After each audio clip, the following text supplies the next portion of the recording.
Good morning, chat. Good morning, Roman. Good morning, Bobby. Good morning, Daniel. Good morning, Raghav. Good morning, Techno Chief. Good morning, Double MVP. Good morning, Gabe. Good morning, John. It's great to see you guys. Jordy. We missed you guys yesterday.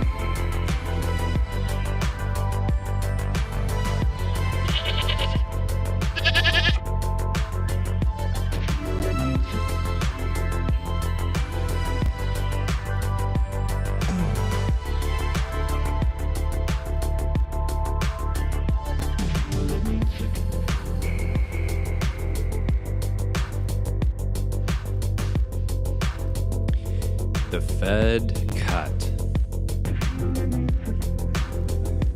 Good morning, Nicholas Shawa. Good morning, Josh. Good morning, Mola.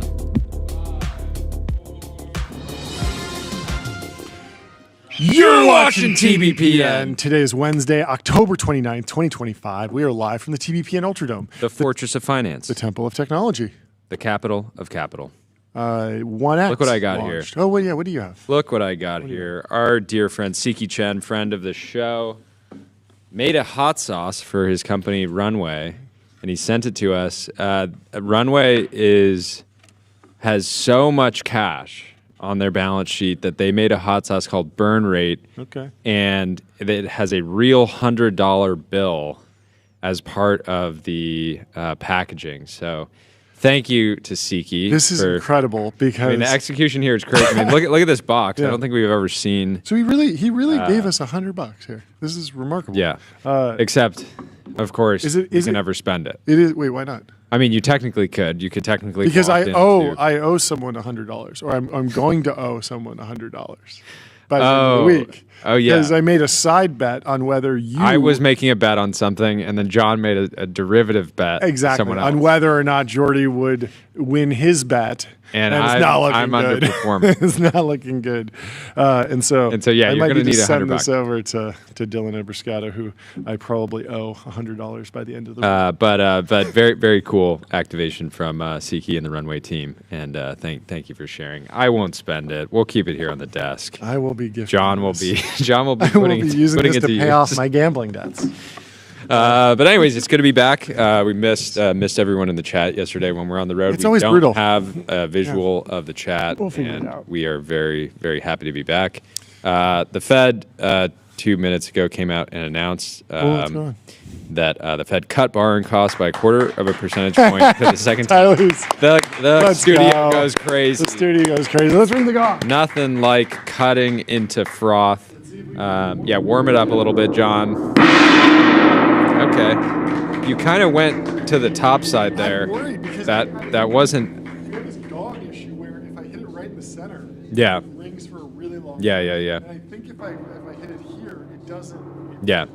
All right. Well, right. kind of an ominous hit, I will Okay. say. It wasn't that pure, but Ooh.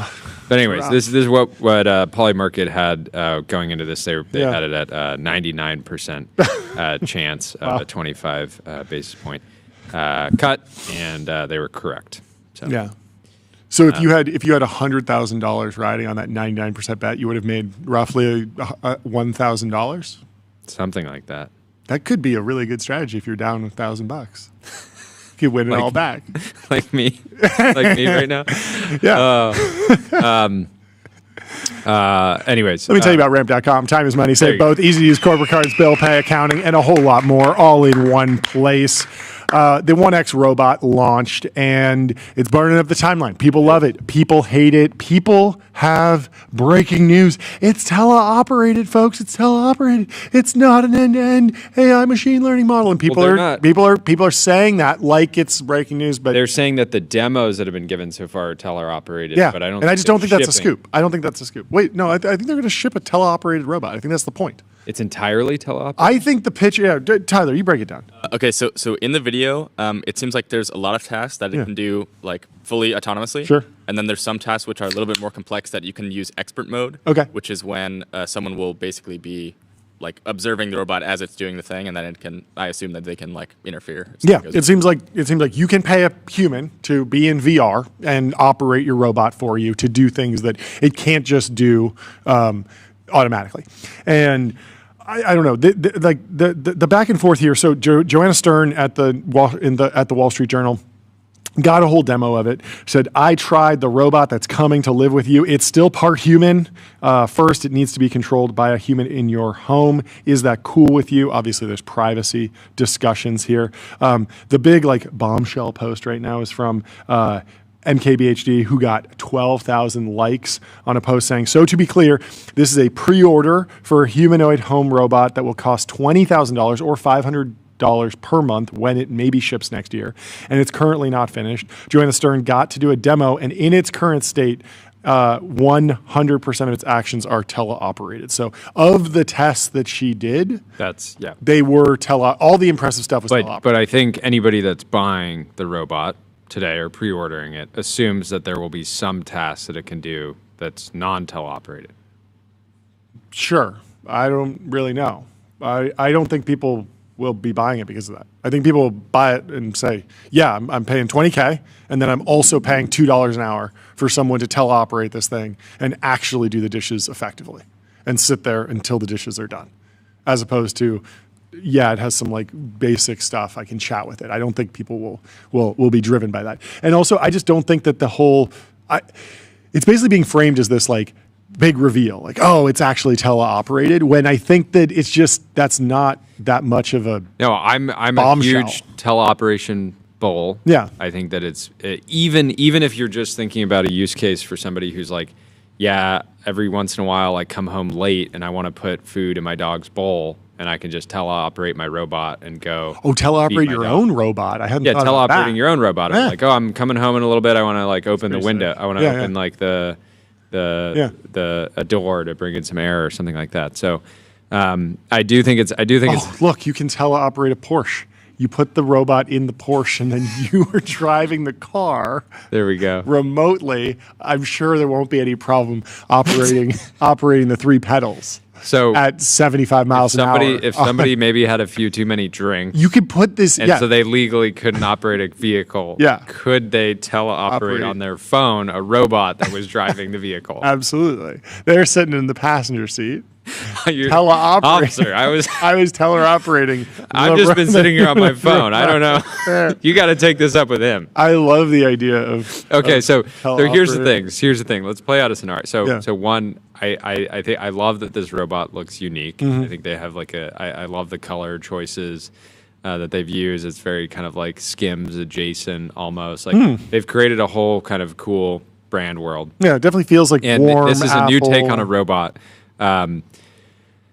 And they're going for cute, but if this thing is being teleoperated in your kitchen, let's say it's loading dirty dishes from your sink or from your table into your dishwasher, and then it picks up a big knife, and it just starts moving over, and then it just pauses there. You look over at your robot, and it's just sitting there looking at you like this with a knife in its hand. Are you not going to get a little freaked out? This thing looks cute, but the second it's got a kitchen knife in its hand and it's looking at you, does it really look that cute? Is it cute? I think it's the cutest humanoid robot I've seen demoed. The question is there's this uncanny valley of actually going cute, because I don't have a problem with just a I think if you went to the Optimus team and you went to Elon and you said hey, what's your goal for the design of Optimus? I don't know that Elon would say it's my goal to make it cute. He might be no, it's the Cybertruck is not designed to be a cute little Volkswagen Beetle. It's meant to look cool and badass and and awesome, right? It's meant to look sick. And I think that there are different optimization vectors to actually go down. Yeah. The 1X team is clearly going down the cute route, but that doesn't necessarily mean that that's the actual solution to what will get adoption. So I don't know. I think that I would give this an 8 out of 10 on the cute scale. But But I'm giving it an 8 out of 10 too until it picks up the kitchen knife. And then it goes down. I'm saying in certain contexts it's going to look really scary. But is I think there all humanoids? But like walk through that. Like what? Something what is about the design something about an of eye without a mouth. eye without a mouth is maybe an odd choice. Yeah. Yeah, I mean it just looks fundamentally a little bit demonic, not having any other But features. yeah, if you add the mouth, then you get more uncanny valley, right? Isn't that the risk? That as you One thing I don't understand is the pricing strategy. So $499 a month. Yep. Or $20,000. Yep. Who pays the $20,000 when you could get? Do you think this thing will be the best robot you could possibly have for 40 months straight when there's a bunch of companies coming online with robots? Like, wouldn't the default be like, okay, humanoids are going to progress rapidly. I'd rather like effectively lease one and know that in 40 months I could get one that's going to be like significantly better. Yeah, I would So, definitely be a I'm leaser. I'd be happy to be a leaser. Just like Satya. Yeah. Let me tell you about Restream. One live stream, 30 plus destinations, multi-stream, reach your audience wherever they are. Tyler, what you're not afraid of this thing? It's sick. Well, no. Okay, so a couple of reasons I'm not afraid of it. Yeah. One, it's pretty small, right? It's Yeah, only 60 5'6". pounds, right? Yeah, 60 pounds. It's 66 pounds. Oh, true. You could 5'6". totally like roundhouse Yeah, kick short this thing king. out the window. Yeah, he's no a problem. tiny little, guy. You can Yeah. just push him over. Okay. Also, it seemed. I mean, nothing. I haven't seen any videos of it like really moving quickly at all. Okay. So I'm not afraid that it's gonna like get the jump on me. Yeah. If it has the knife, I think I can run faster than it. Yeah. And yeah, I guess I would be a little bit scared if it's being teleoperated. Yeah, but I don't know who's teleoperating. What about in it. your sleep? Lock the door? Yeah, you could just lock this thing in like a closet at night or something. Can't really get out. I mean, it's going to be a whole new world when people are like, I'm going to sleep. I'm paying expert mode to have my, somebody in my house with the humanoid. No. I mean, I'm just not that worried about it because like it has been possible to like there was some movie about this where like the AI. Oh, it's Fast and the Furious. In Fast and the Furious, like isn't there an AI that takes over? No, you won't know. But I think that there's an AI that takes over the cars and like drives the cars fast and like crashes the cars. There's been other movies where like the Teslas have been teleoperated to crash into each other. There was that movie about like the Doomsday where they all go in the bunker. I forget what movie this is, but there's some. What movie is that? I think Obama produced it. I'm not kidding about that. Is it Don't Look Up? It's not Don't Look Up. It was like from the same era. What was it? Leave the World Behind. Is that it? No, it's not Leave the World Behind. Oh, yeah, it is. It's Leave the World Behind. Yeah, and there's that scene where all the Teslas are coming and they're all crashing into each other. Like that's been possible for a while, but the economic incentives are just such that like no one's actually been able to just there's no one out there that's just like, oh, I just want to like kill someone randomly and I'm going to hack all of Tesla's system to like take over your car. It feels like something that's like definitely possible, but it would require like billions of dollars to actually take over. And at the end of the day, a lot of people just want to make money. And so they're like, if I have the ability to go and hack into Tesla's network and steal the cars, it's like I can probably just build a car company or something. So some more. We're not neo-factual media here. But I do have some facts here from their FAQ. Will my Neo be fully autonomous? Neo works autonomously by default for any chore request it doesn't know. You can schedule a 1X expert to guide it, helping Neo learn while getting the job done. Who are the 1X experts? 1X employees physically present in the USA. Okay. So that's interesting.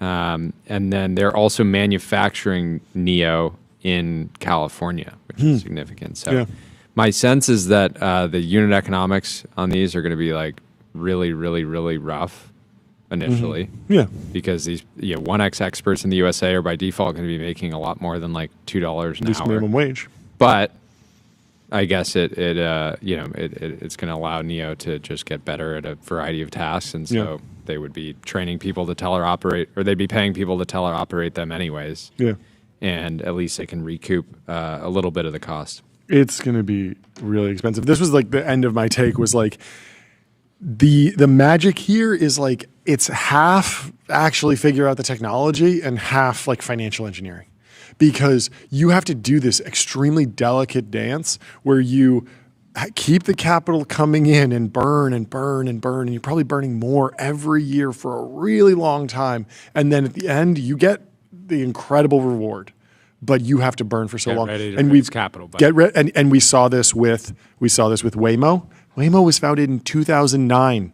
It's been 16 years, and like there's been some report that like and people in are still San saying, Francisco, like, oh, they're never going to get the cars cheap enough. Exactly. In San Francisco, I think they do have positive unit economics in this like in this narrow area, but it's not like a cash cow yet. It's not Google search, right? Which took like 2 years before it was throwing off cash, basically. Not really, but certainly not 16 years to scale that business. And then you look at VR. How much money has Mark Zuckerberg invested in the metaverse? How much money has Reality Labs burned without it turning into a cash cow? Like they're still not making money off of Reality Labs.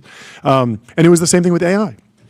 Like you look at the Satya Nadella deal, like the $1 billion in 2019, like that business was not making money, and it had been around for 5 years already. The company was founded in 2015, I think. Yeah. OpenAI, and so, or the nonprofit was, and so you have these, when you're going after these like frontier technologies, these really broad moonshots, you just wind up burning money for a decade potentially. And can you stay in the game as a venture-backed company? It's really, really hard, but at the same time, these types of moonshots are exactly what venture capitalists should be going after. Like this is the goal of venture capital. Yep. Quickly, let me tell you about Privy, wallet infrastructure for every bank. Privy makes it easy to build on crypto rails, securely spin up white label wallets, sign transactions, and integrate on-chain infrastructure all through one simple It's API. interesting that Figure AI, Figure Robotics has pivoted their marketing, external marketing at least, to being entirely focused on home help. Yes. So the homepage now, it says the future of home help is here. Figure 3 is a general purpose humanoid robot for every day. Yes.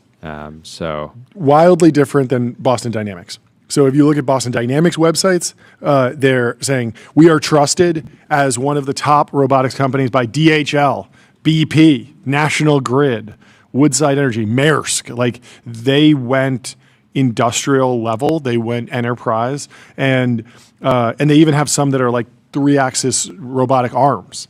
And then they do have the robot dog, and they say, yeah, let the dog walk around and pick up trash or check in on the quality of your oil and gas infrastructure or your mine. Yep. Walk around and assess and do surveys. And try Boston Dynamics is apparently 80% owned by Hyundai. Yeah.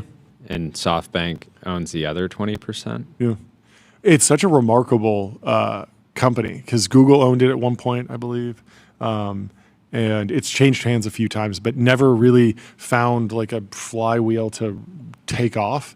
But they've definitely like manufactured like real robots. It's more just about have they found the actual flywheel for are they solving a problem that's really widespread, and can they sell the robot and then funnel the money back into selling more of the robots and get something really really broadly deployed?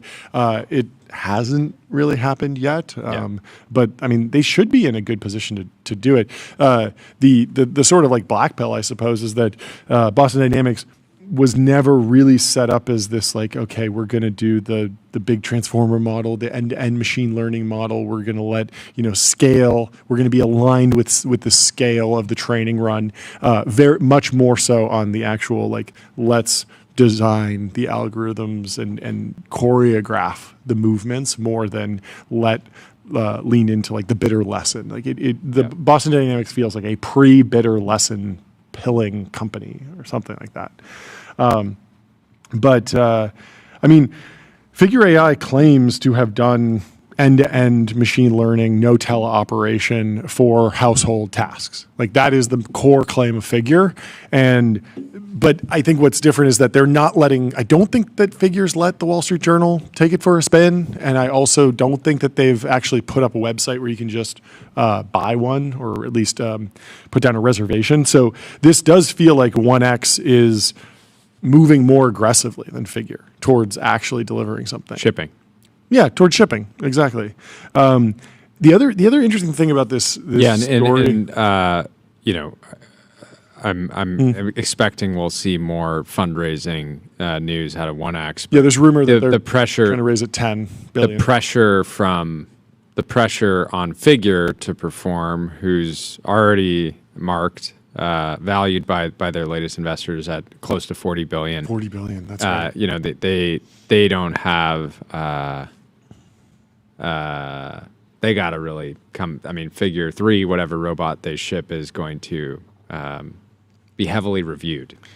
Yeah, it is odd setting the expectations that like we're already on the third iteration, but I guess they have said that they've shipped because they've shipped to that BMW plant and they've done some different tests here and there. Which the Journal had coverage this year earlier on what was actually happening at the BMW plant. Yeah, that said it was like mostly teleoperated, sort of like narrow. It was not like, oh yeah, BMWs are now. And then Figure robots. Did they sue the Journal? Or they sued Fortune. Fortune? Yeah. Is that it? Yeah. They had to defend. They had to defend their business practices. Yeah, but yeah, I mean, the vibes at 1X are great. I think people are enjoying it, and it seems like they've been.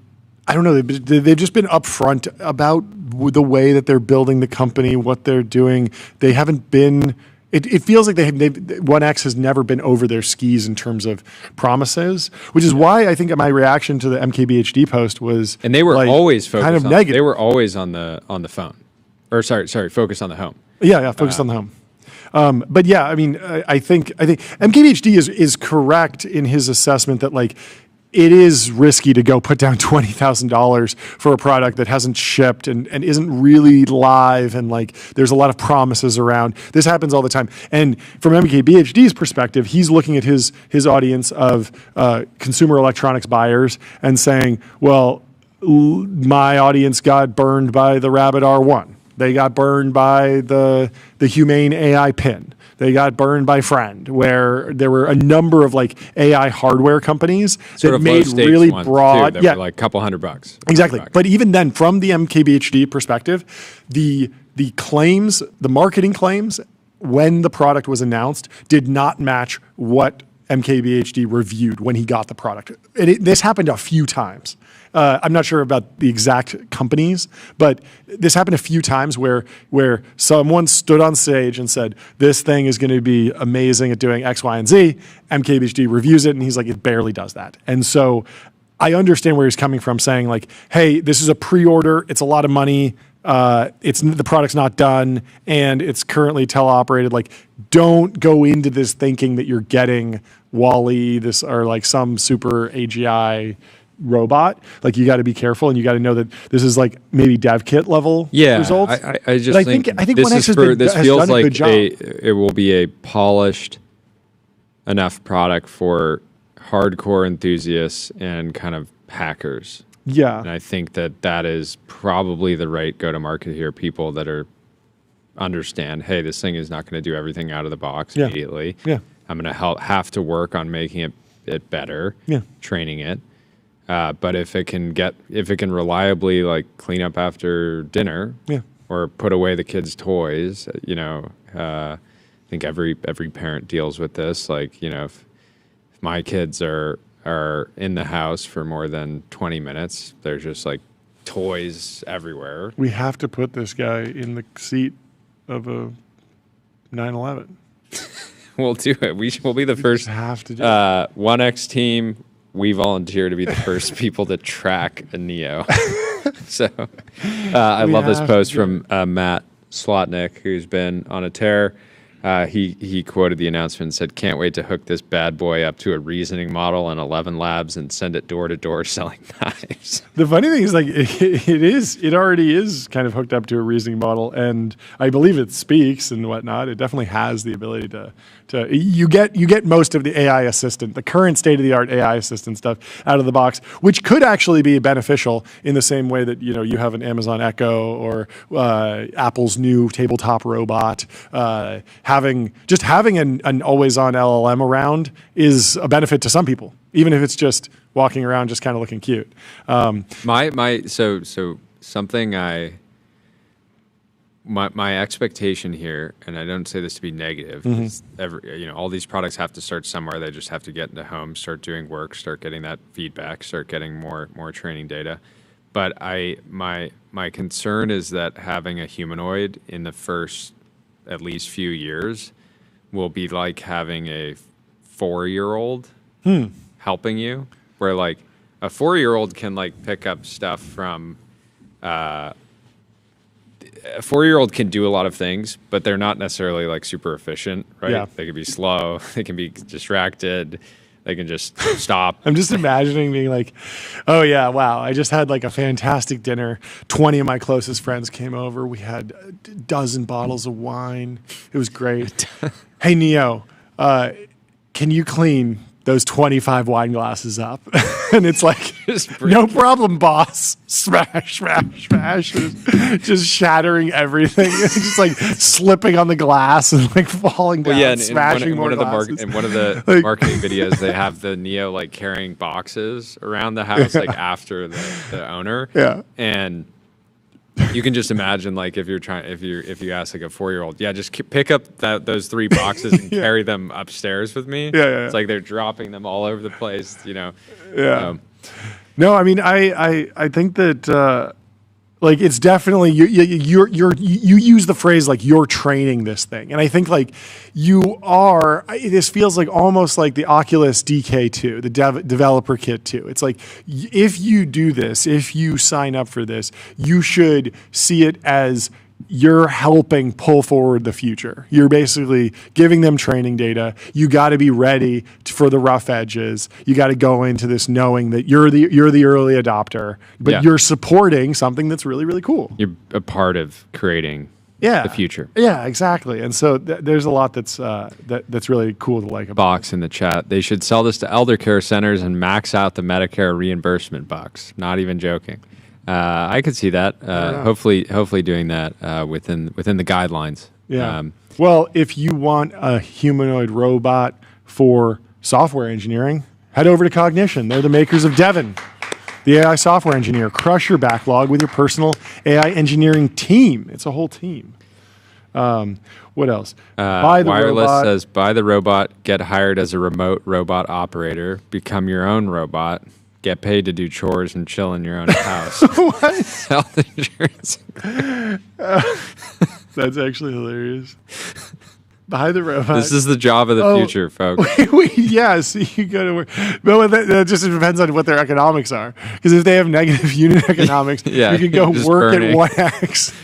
Maybe it's a good way to get health insurance. It is fascinating that they're hiring the remote teleoperators in the United States. Obviously, over time, you would imagine that even if it's not 1X, someone will be doing remote teleoperation across border, and that looks like the deindustrialization story all over again. I would imagine that it becomes a political issue. At the same time, it's not going to become a political issue until there's like hundreds of thousands of these in the streets. And I still think that even a competent humanoid that can be teleoperated by itself can be a total game changer, because what if you want to be able to, let's say somebody needs to like look after a parent, right?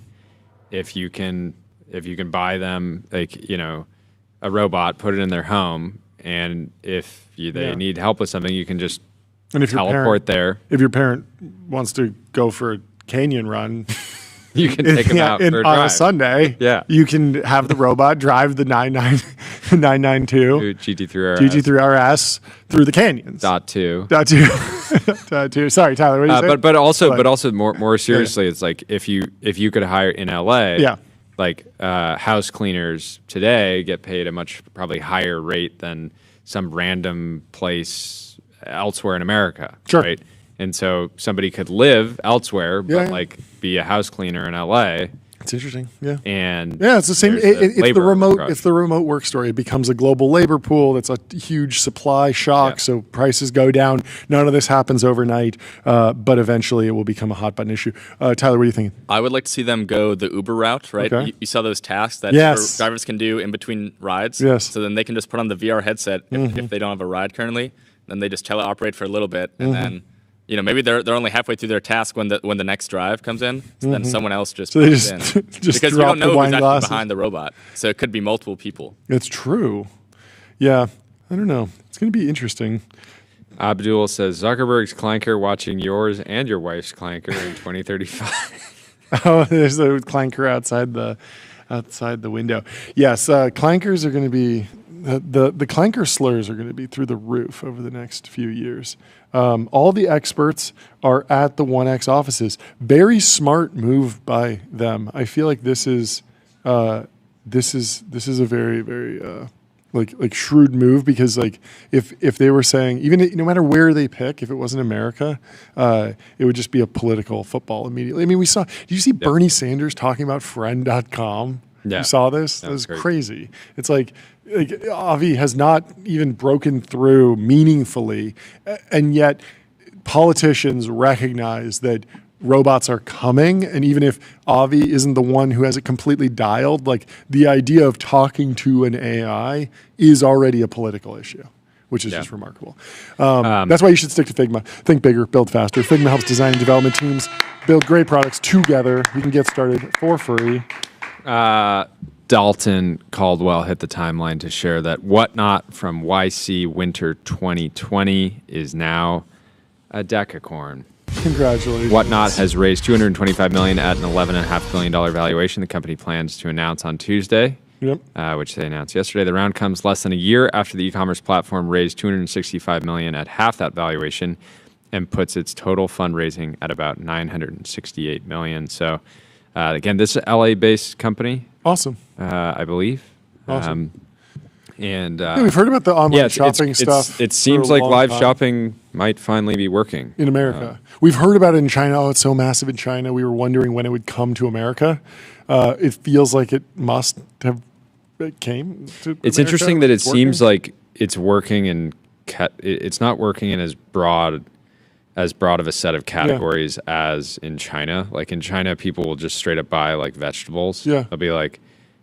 People will be selling coconuts, live streaming. Here, it's like trading cards, sports cards, various collectible toys, thrift type stuff, coins. I've never used Whatnot, and I don't know many people that have, but they must have found some powerful niche, because 10 billion's no joke.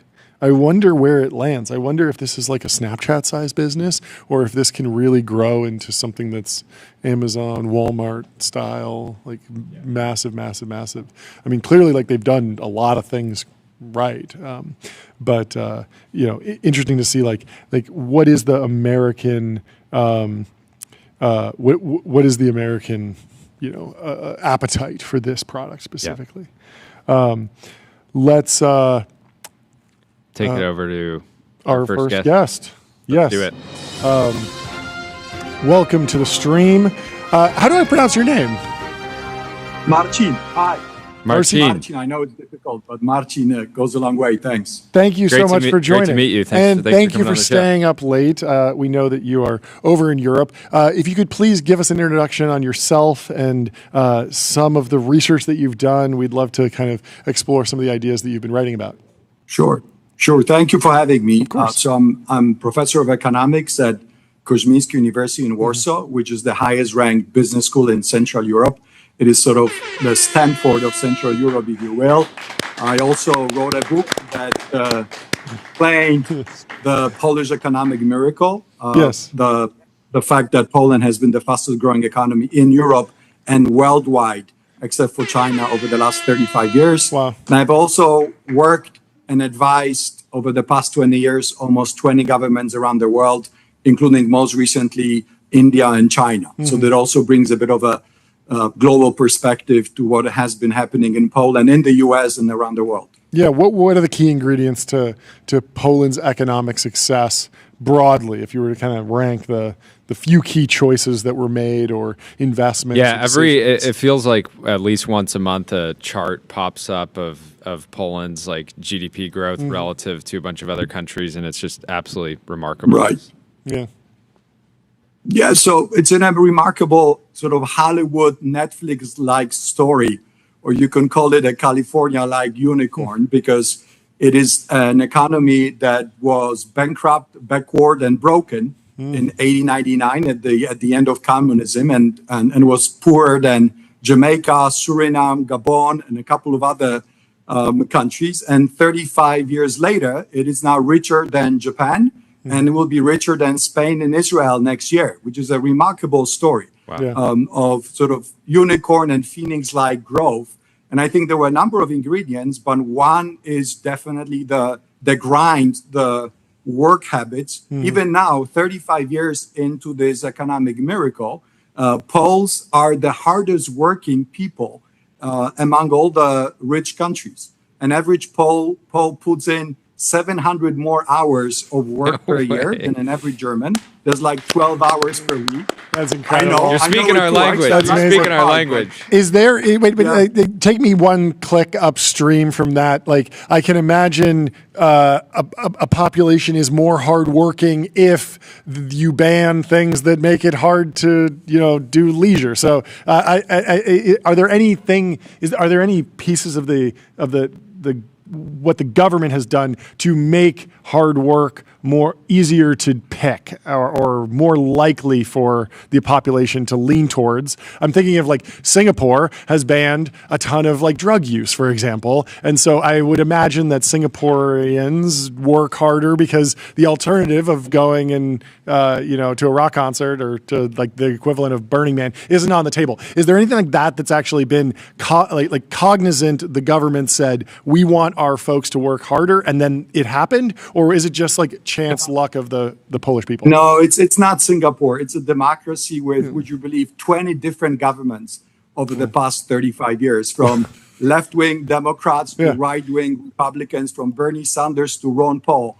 And in all of them, I think they represented a society that is just hungry for success, and a society that just wants to be richer, or at least as rich and then richer than the fat cats in Western Europe. And that's exactly what's been happening. There's been a choice of Poles who have moved from 1/3 of German income 35 years ago to 75, 80% of German level of income now. And they want to get to 100 and 120. And one way of doing it is obviously working hard. So an average Pole per week works 12 hours more per week than an average German, and even 6 hours more. And what's than an the American. exact keeps you exact quite number? alive. Is it 50 hours a week? I don't know how much time Germans spend working.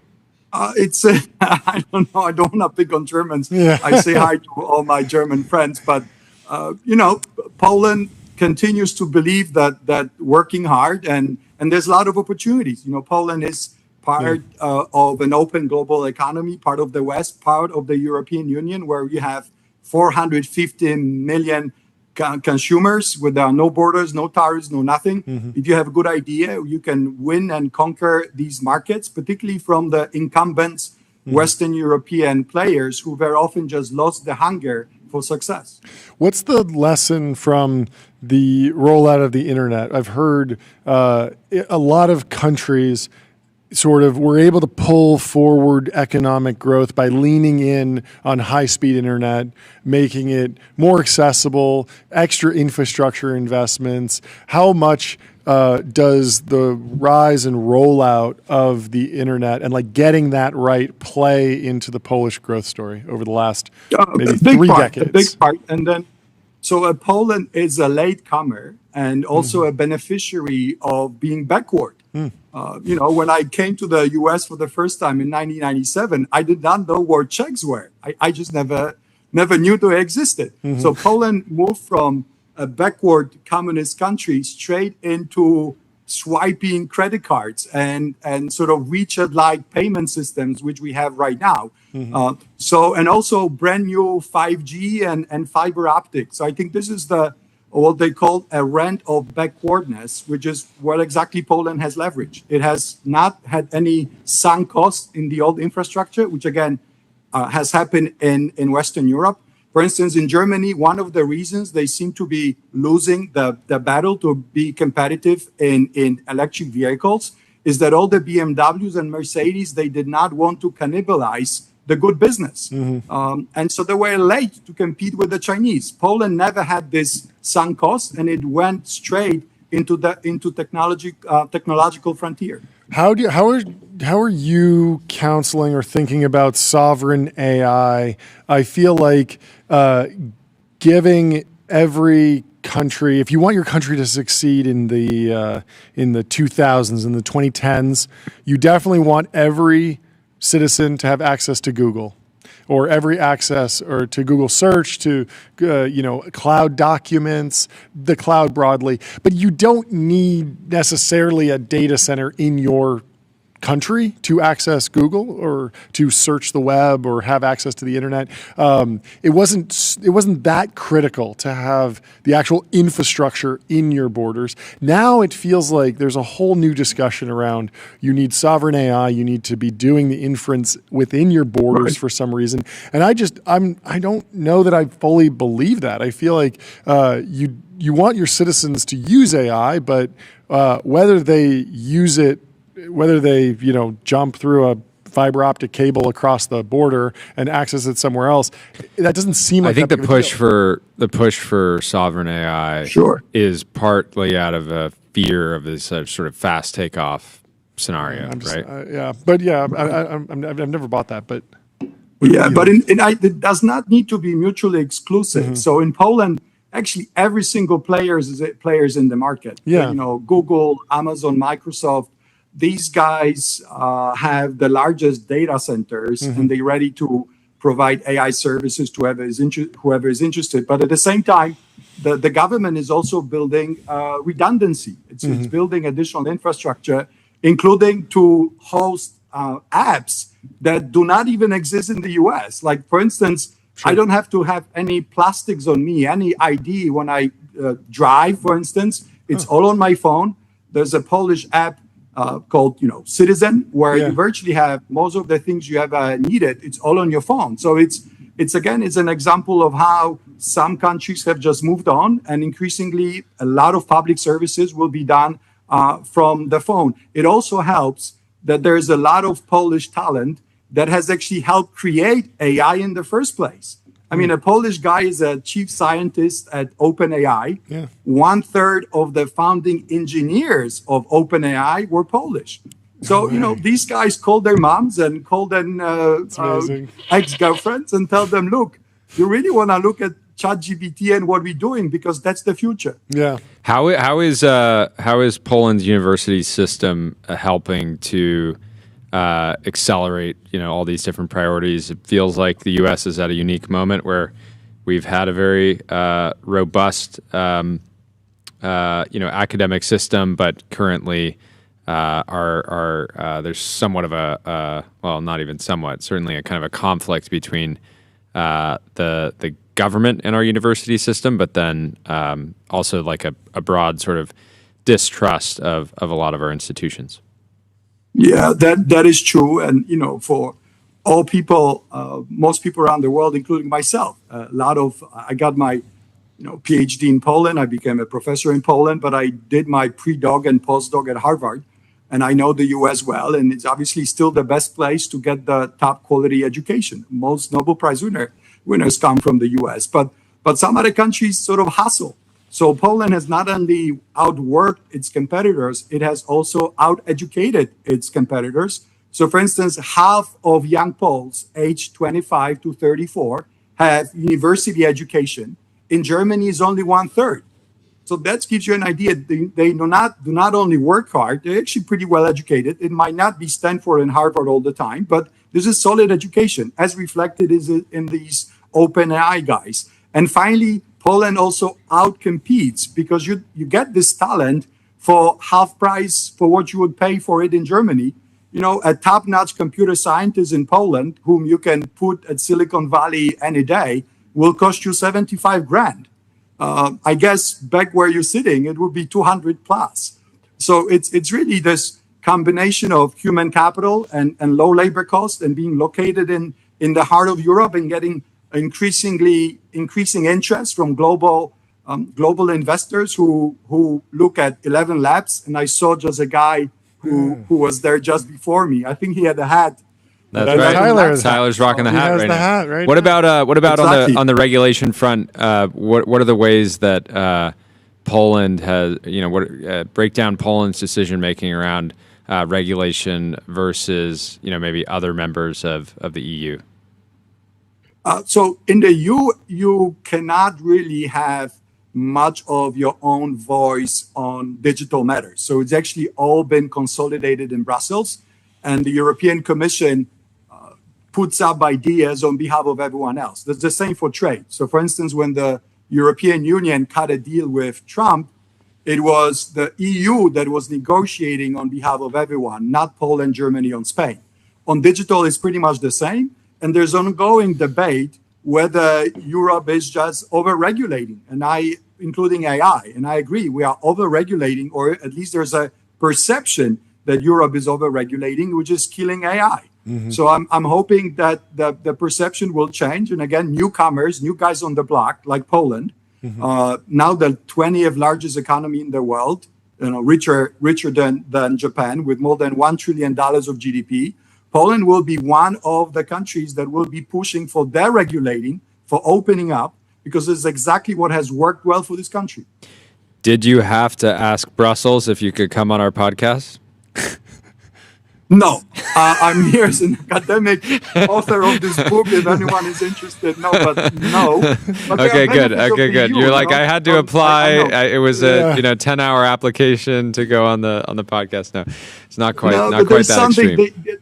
The advantage of the EU is that, for instance, there's now this debate about creating a new regulatory system where you could set up a company which could immediately work all across Europe under the EU laws. So I think they called it sort of the 28 regime. You could sell your products and services everywhere in the EU without worrying about local regulations. And I think this is the way to go. And I think Poland and our region, all countries in the region, will be pushing for these kind of solutions. We don't want Europe to be sclerotic.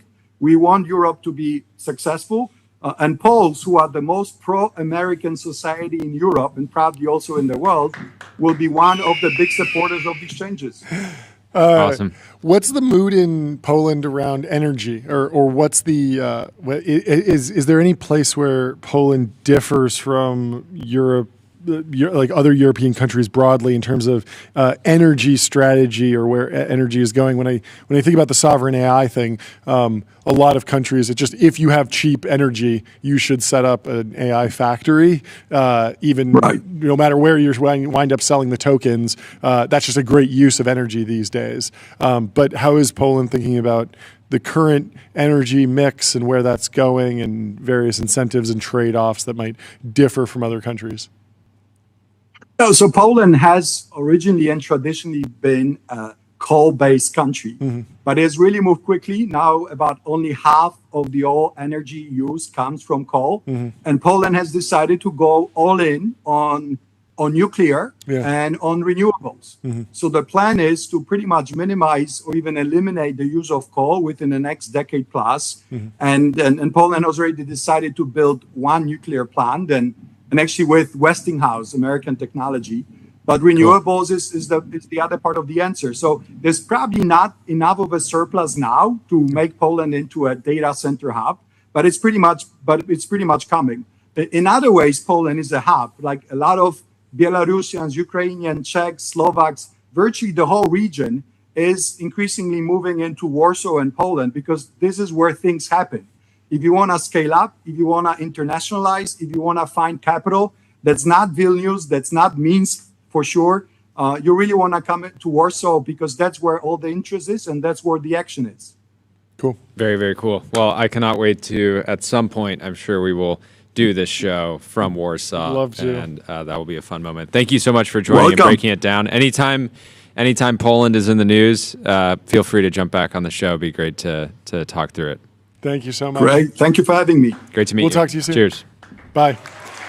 Let me tell you about Vanta.com. Automate compliance, manage risk, improve trust continuously. Vanta's trust management platform takes the manual work out of your security and compliance process and replaces it with continuous automation. Back on the timeline, Cyan Bannister over at Long Journey has gotten a tattoo of the logo of their newest portfolio company, Substrate. So cool. We have the founder of Substrate, James Proud, coming on the show in just a little bit. I'm excited for that. And I never knew that my friend Chris Ovitz also here in LA, was the one who introduced James, I guess, to Long Journey, and they were, it sounds like the first check. I don't know that for a fact, but at least very, very early. So good to see, and I'm excited to meet James. Yeah.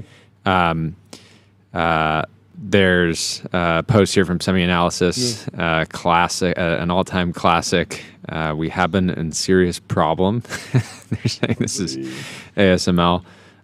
Talking about Substrate's approach and their new lithography system. So we can get more info from James in a little bit. But this company was announced yesterday. Yeah. And announced was it 100 on a billion straight out the gates? 100 on a billion straight out of the gates. Not bad. Logan Paul was a Series A investor in Whatnot. So he's going from a $90 million to an $11.5 billion valuation. Not too shabby at all. I know another friend of mine, Ann Skates, was, I believe, also one of a part of leading that Series A, if I remember, just not too long ago at all.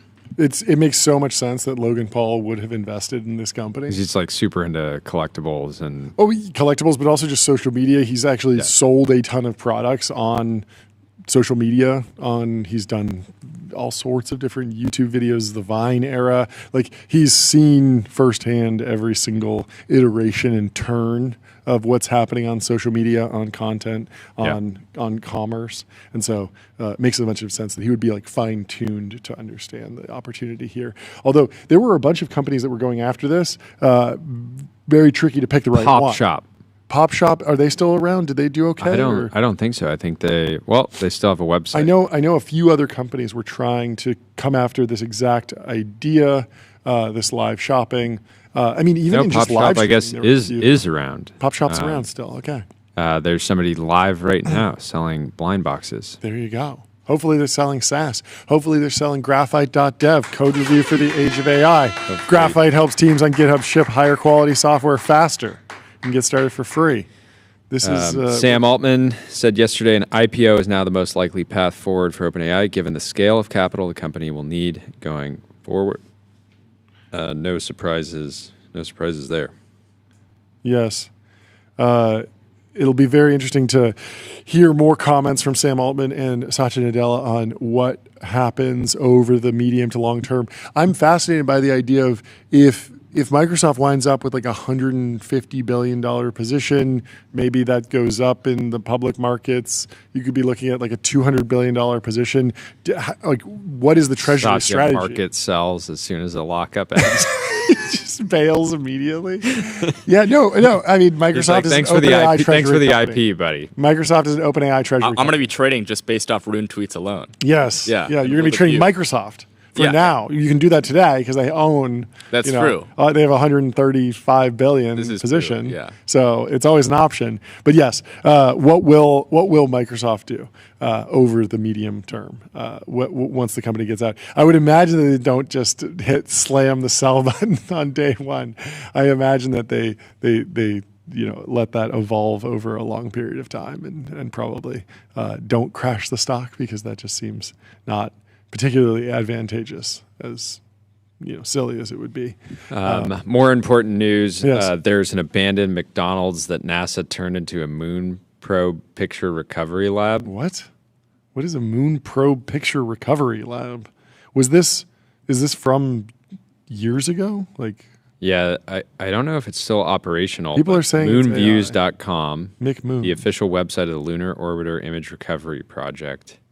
And it does indeed look to be they're calling it McMoons. Is it AI? No, it's not AI. This is a real. Wait. This is right by Google. This building is right next to where Sergey Brin's blimp is built, which we saw yesterday. Absolutely stunning blimp. I'm so happy. I love seeing blimps. I love airships. I want to know more. I know Ashley Vance did a whole video interviewing the founder of that company that Sergey partnered with, like the CEO that came in and is actually running the company.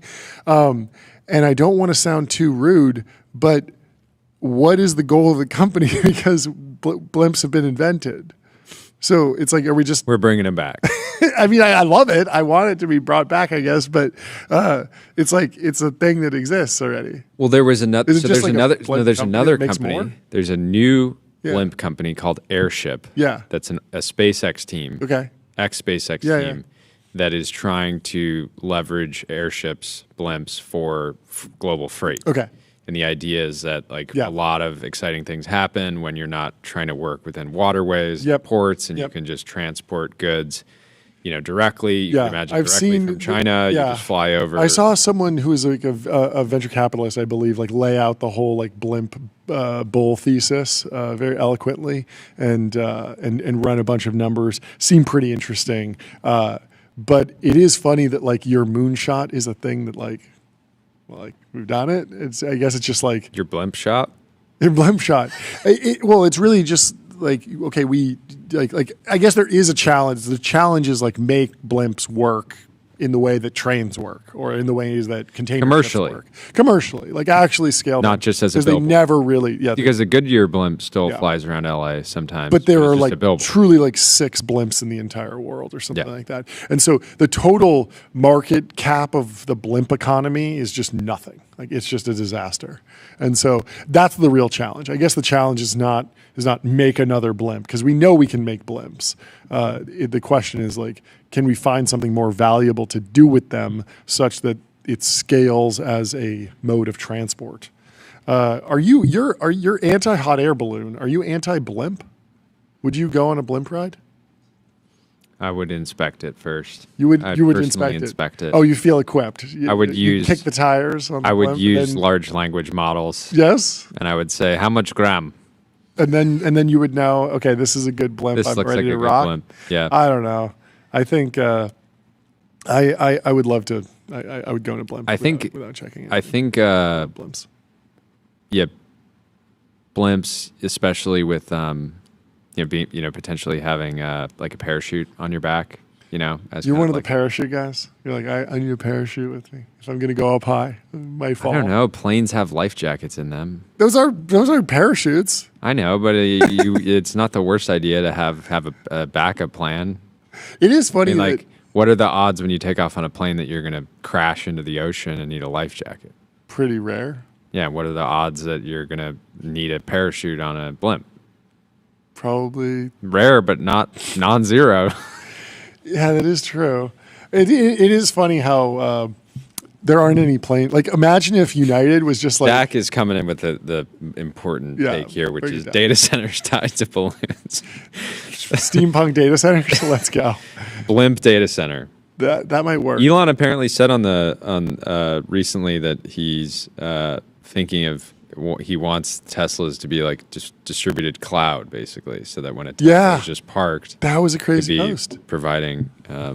Well, you know who should run a blimp ad? Julius.ai. The Get AI with data it, Rahul. analyst that works for you.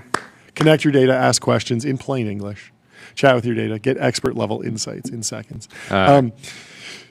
So I believe Google had a data center on a container ship that they put out in the bay for a while ago. So this has happened. It is interesting that there's no airplane service that is like we actually have parachutes on board.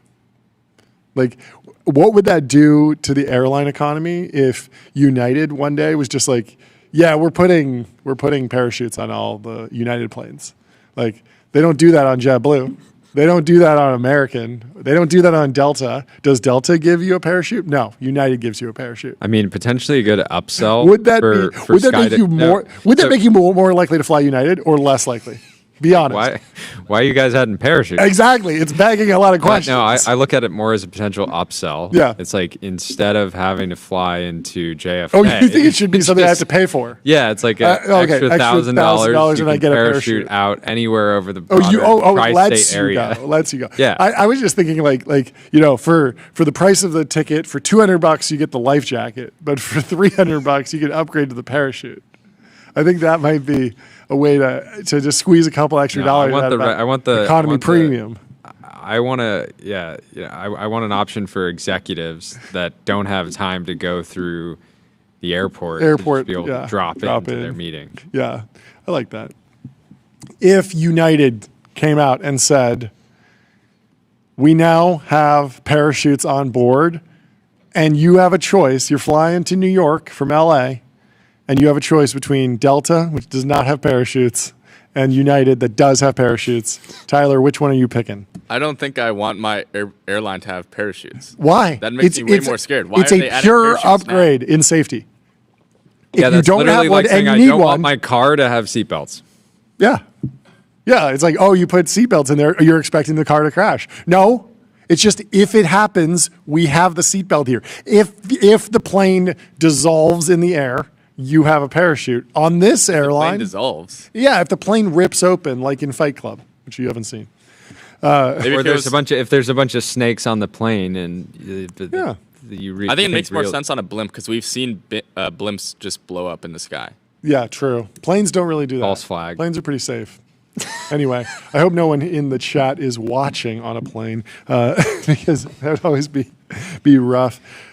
Caleb Watney over at IFP says, hard to understate what a blow this would be for American leadership in AI if this happens. He's talking about how Trump has suggested he was open to providing China with access to NVIDIA's Blackwell chips as part of a trade deal, which would represent a major concession and rile up national security hawks in Washington. We'll be speaking about Blackwells, Trump said, touting the chips as super duper and years ahead of what was currently available from other countries. He said NVIDIA CEO Jensen had recently brought a version of the chip to the Oval Office for him to see.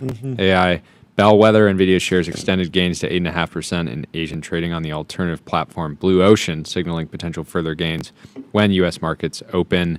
They are seemingly en route to a $5 trillion valuation. I think they hit it, didn't they?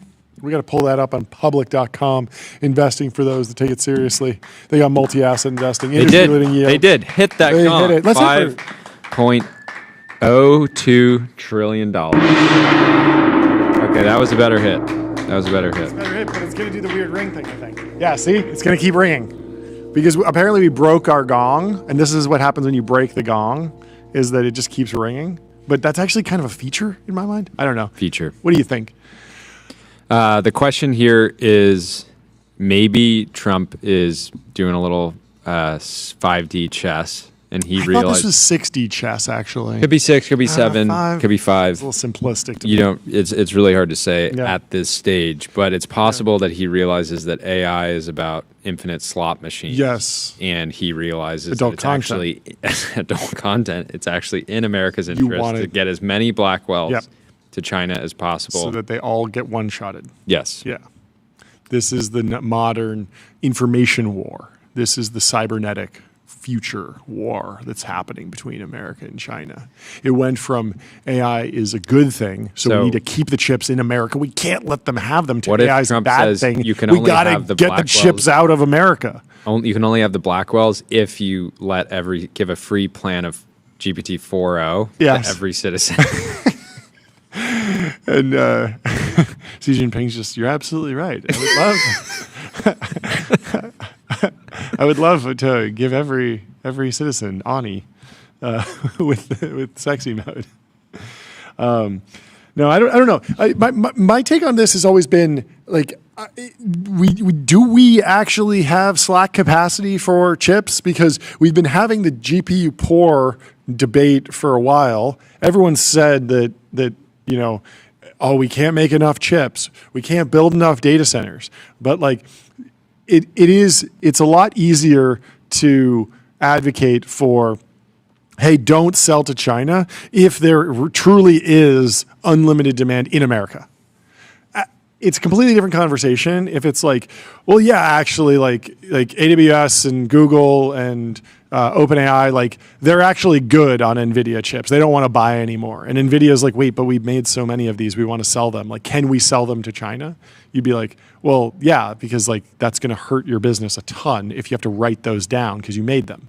Versus it's just a choice of who you're selling to, and it's zero sum. Yeah, So I mean, Jensen does not want to lose the Chinese market. He's been very clear about how frustrated he is about the whole situation, but he's been playing nice. yeah, I don't know. The NVIDIA just continuing to ramp up despite everyone waking up to how big of a threat TPUs are to NVIDIA. It's interesting timing. Yeah. There was some more news about TPUs. I think the demand for TPU is like through the roof. I saw some post about that. In other news, Oliver Cameron, friend of the show, introduced Odyssey 2 Instant Interactive AI Video. This is a general purpose model that instantly imagines 20 FPS video you can interact with in open-minded ways. It feels like true sci-fi. Type a few words and AI instantly imagines a video that feels alive. So the browser war is in full swing. Now the real-time video generation wars are in full swing. You got World Labs, you got Odyssey, you got Genie 3, I believe, from Google. There are a few companies working on this. I'm personally excited for where this goes once you get some extra harnessing in there, some extra mechanics. I don't know if this is. We need to have Oliver back on the show and talk to him about, is he thinking about going more API driven, or does he want to kind of own more of? I mean, yeah, like how much of it needs to be the foundation model company versus the application layer? How much does he need to, does he want to own like the end result or whatever people do with the product? There's a pretty wide swath of opportunity once you have a model that works in a particular way. You can go set up a short form video app if you want and try and win and build a new social network. But it's all, there's a whole bunch of trade-offs there and a whole bunch of challenges. So clearly a next step in advancing the model, but a lot of questions about how do you actually monetize this? Is it a prosumer tool? Will people be using this just as better video generation because it's faster turnaround so you can iterate more quickly? There's a whole bunch of benefits there. All the demos here are vertical, interestingly, but the launch video is horizontal. What does that mean? To dig into that. If you want to generate some video, head over to Fall, generative media platform for developers, the world's best generative image, video, and audio models all in one place. Develop and fine-tune models with serverless GPUs and on-demand clusters. Toby Lutke was taking shots at AI note takers. He hit the timeline and said, having some AI follow you into your Zoom meetings or Google Meet for taking notes is the digital equivalent of showing up to a meeting with your fly down. What do you think? You're anti-AI, you're anti-clanker in the group chat. I'll never let him in. You never let him in? You never let the clanker in the there. Zoom room? The clanker's in the waiting room. Oh, it's ready to be let in. Oh, I forgot. Sorry. This reply post says, Firefly is waiting in the lobby. And that's where Firefly will stay. Toby's on fire. He said Firefly better fly right into the fire. DODDAMN fire. Yeah. So I don't know. He didn't elaborate on why he doesn't like this. Friend of the show, TJ Parker, said maybe it has something to do with the fact that if you're recording every meeting is now discoverable. And so if you have some random lawsuit, all of a sudden, those like leaked tech emails? Imagine that, but for everything you do at work all the time forever. That's what having an AI note taker is in reality. That's why I just wear my friend. Yeah. I mean, truly, it is fascinating that like people that we actually got to the outcome where Firefly identifies itself and says like, "Hey, I'm an AI note taker. I'm here and I'm going to join," as opposed to the alternative, which was just like run Cluely on your computer and no one knows. Goldrock says that using transcription clankers are no-go. Oftentimes they're used without all parties' consent. That's another one. It's like if somebody wants to come in to the call and say, "Hey, for the next 10 minutes, do you mind if I record this so that I don't have to take notes myself?" I'm open to like opting in, but just like the default record every single call, like there's just not something I'm interested in doing. Yeah. Obviously depends a lot on the use case. Are you synthesizing takeaways? Is this actually useful? It's probably not a replacement for not actually paying attention during the call. Like, you're not just going to zone out for an hour and then review some meeting notes and be like, oh, that was now a productive meeting. Like, no. I would love to know what percentage of transcripts like ever get Transcripts. read, Yeah. like the notes. Yeah. Is it like I would expect it to be a very small percentage that actually get read. So it's like one of those things people are like, kind of peace of Yeah. mind. I mean, I did have one interaction with a group of friends who had a Zoom call to talk about it. They're all like, everyone's like a content creator. And so they'd have these calls. I couldn't make one. Normally everyone hops on the phone, on the calls, talks about trends, strategies, whatever they're doing. I couldn't make one of those calls. And so they did have one of the transcripts happen, and I was able to read through that. And that was fun because like I like these friends. And so I was kind of able to, not fully listen to the full call, but get some of the topics like, oh, what's top of mind for my friends? That was kind of cool. But that was definitely something like, it was a meeting that I was looking forward to. So I was happy to enjoy it as a transcript as well, because I would enjoy the meeting if I had actually attended. Yeah. But regardless, if you're transcribing a bunch of stuff, if you have a bunch of text, you need to search every byte. You need to use Turbo Puffer, serverless vector and full text search, built from first principles on object storage, fast, 10x cheaper, and extremely scalable. Puffin. We puffin. The Golden age of private credit is over. Private credit winter is coming, says High Yield Harry. Lenders are quietly rewriting their collateral rules, which suggests a crisis waiting to happen. People have been nervous about private credit booming. Ares has minted 7 new billionaires, something like that. There's been a ton of boom in private credit, ton of boom in debt. Debt is coming. The question is, when will there be a pullback? How much more room does it have to run? There's a reply here from a guy named Jason who says, that's nice, but I'd prefer not to lose any money, so please make sure the government is prepared to cover all potential losses. If not for everyone, then for me and my cohort specifically. Warm regards. Me and my cohort? What does that mean? Oh, me and... everybody's got a cohort. What cohort do you identify with? That's hilarious. Oh, this post from Italian is What do you say? hilarious. I don't even know what he was replying to. I don't know what he was replying to because But it was this deleted. post, Spaceman live on TBPN, his What my eyes brain rolling works back like. in his head. Yeah, that was a very weird screen grab. I don't know how this screen grab happened, but it was absolutely wild. What did Boz say? So Boz posted a blog post about "You are how you act." He says the modern American self is best defined by 2 Enlightenment thinkers who never met but have been arguing in our heads ever since. Jean-Jacques Rousseau believed in the primacy of the inner self, a core of goodness constantly betrayed by circumstance. In his view, the world corrupts us. We begin pure and only fail because society, obligation, or expectation pulls us away from who we truly are. Benjamin Franklin saw it differently. For him, there was no such thing as a good person or a bad person. Only people who do good things and people who do bad things. Virtue was a habit, not an essence.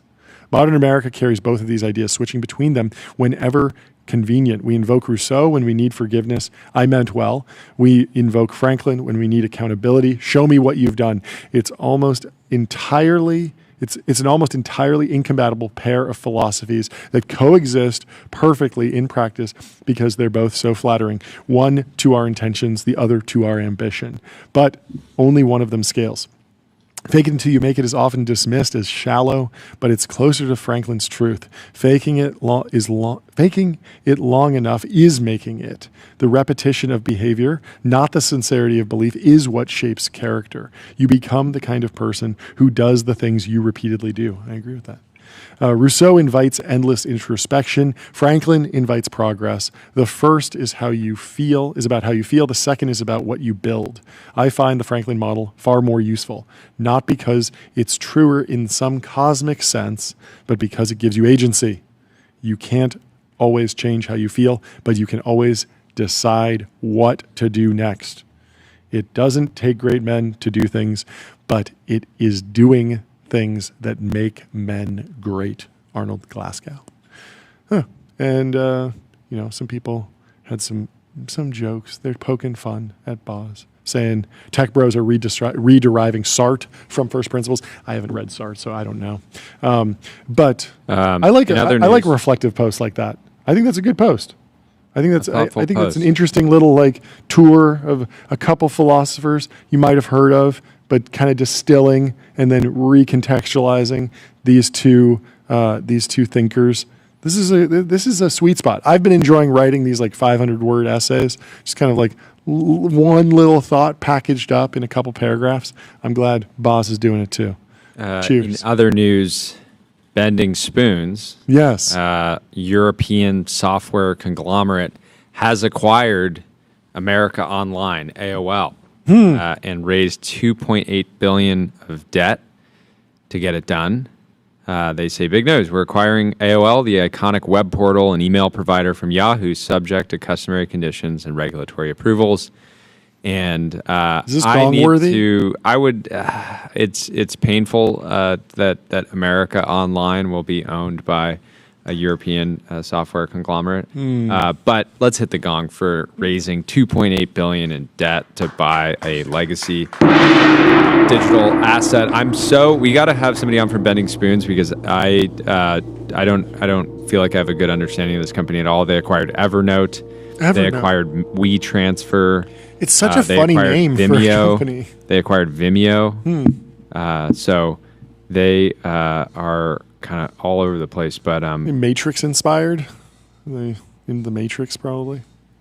Interestingly enough, they. I wonder what just like AOL's email business is worth. Like, do people pay for that at all, or is the entire business ads based? AOL? Yeah. I think there's still people paying. I wouldn't be surprised if there's still people cracking open a CD and being like, I got to get my internet this month. Do either of you remember what I'm talking about? Are you familiar with this? No. There was a time when you got the internet from a physical disk, basically, which just sounds ridiculous. But basically, it was like, how does that? What are you talking about? It's John? the whole internet is on. No. So basically, I think the way it works is basically you'd open up a magazine and there would be a CD and it would be like AOL and the disc would claim some sort of like number of minutes. Ben, do you remember this? No one remembers this. I'm so old. And it would be like 7,000 minutes of internet access.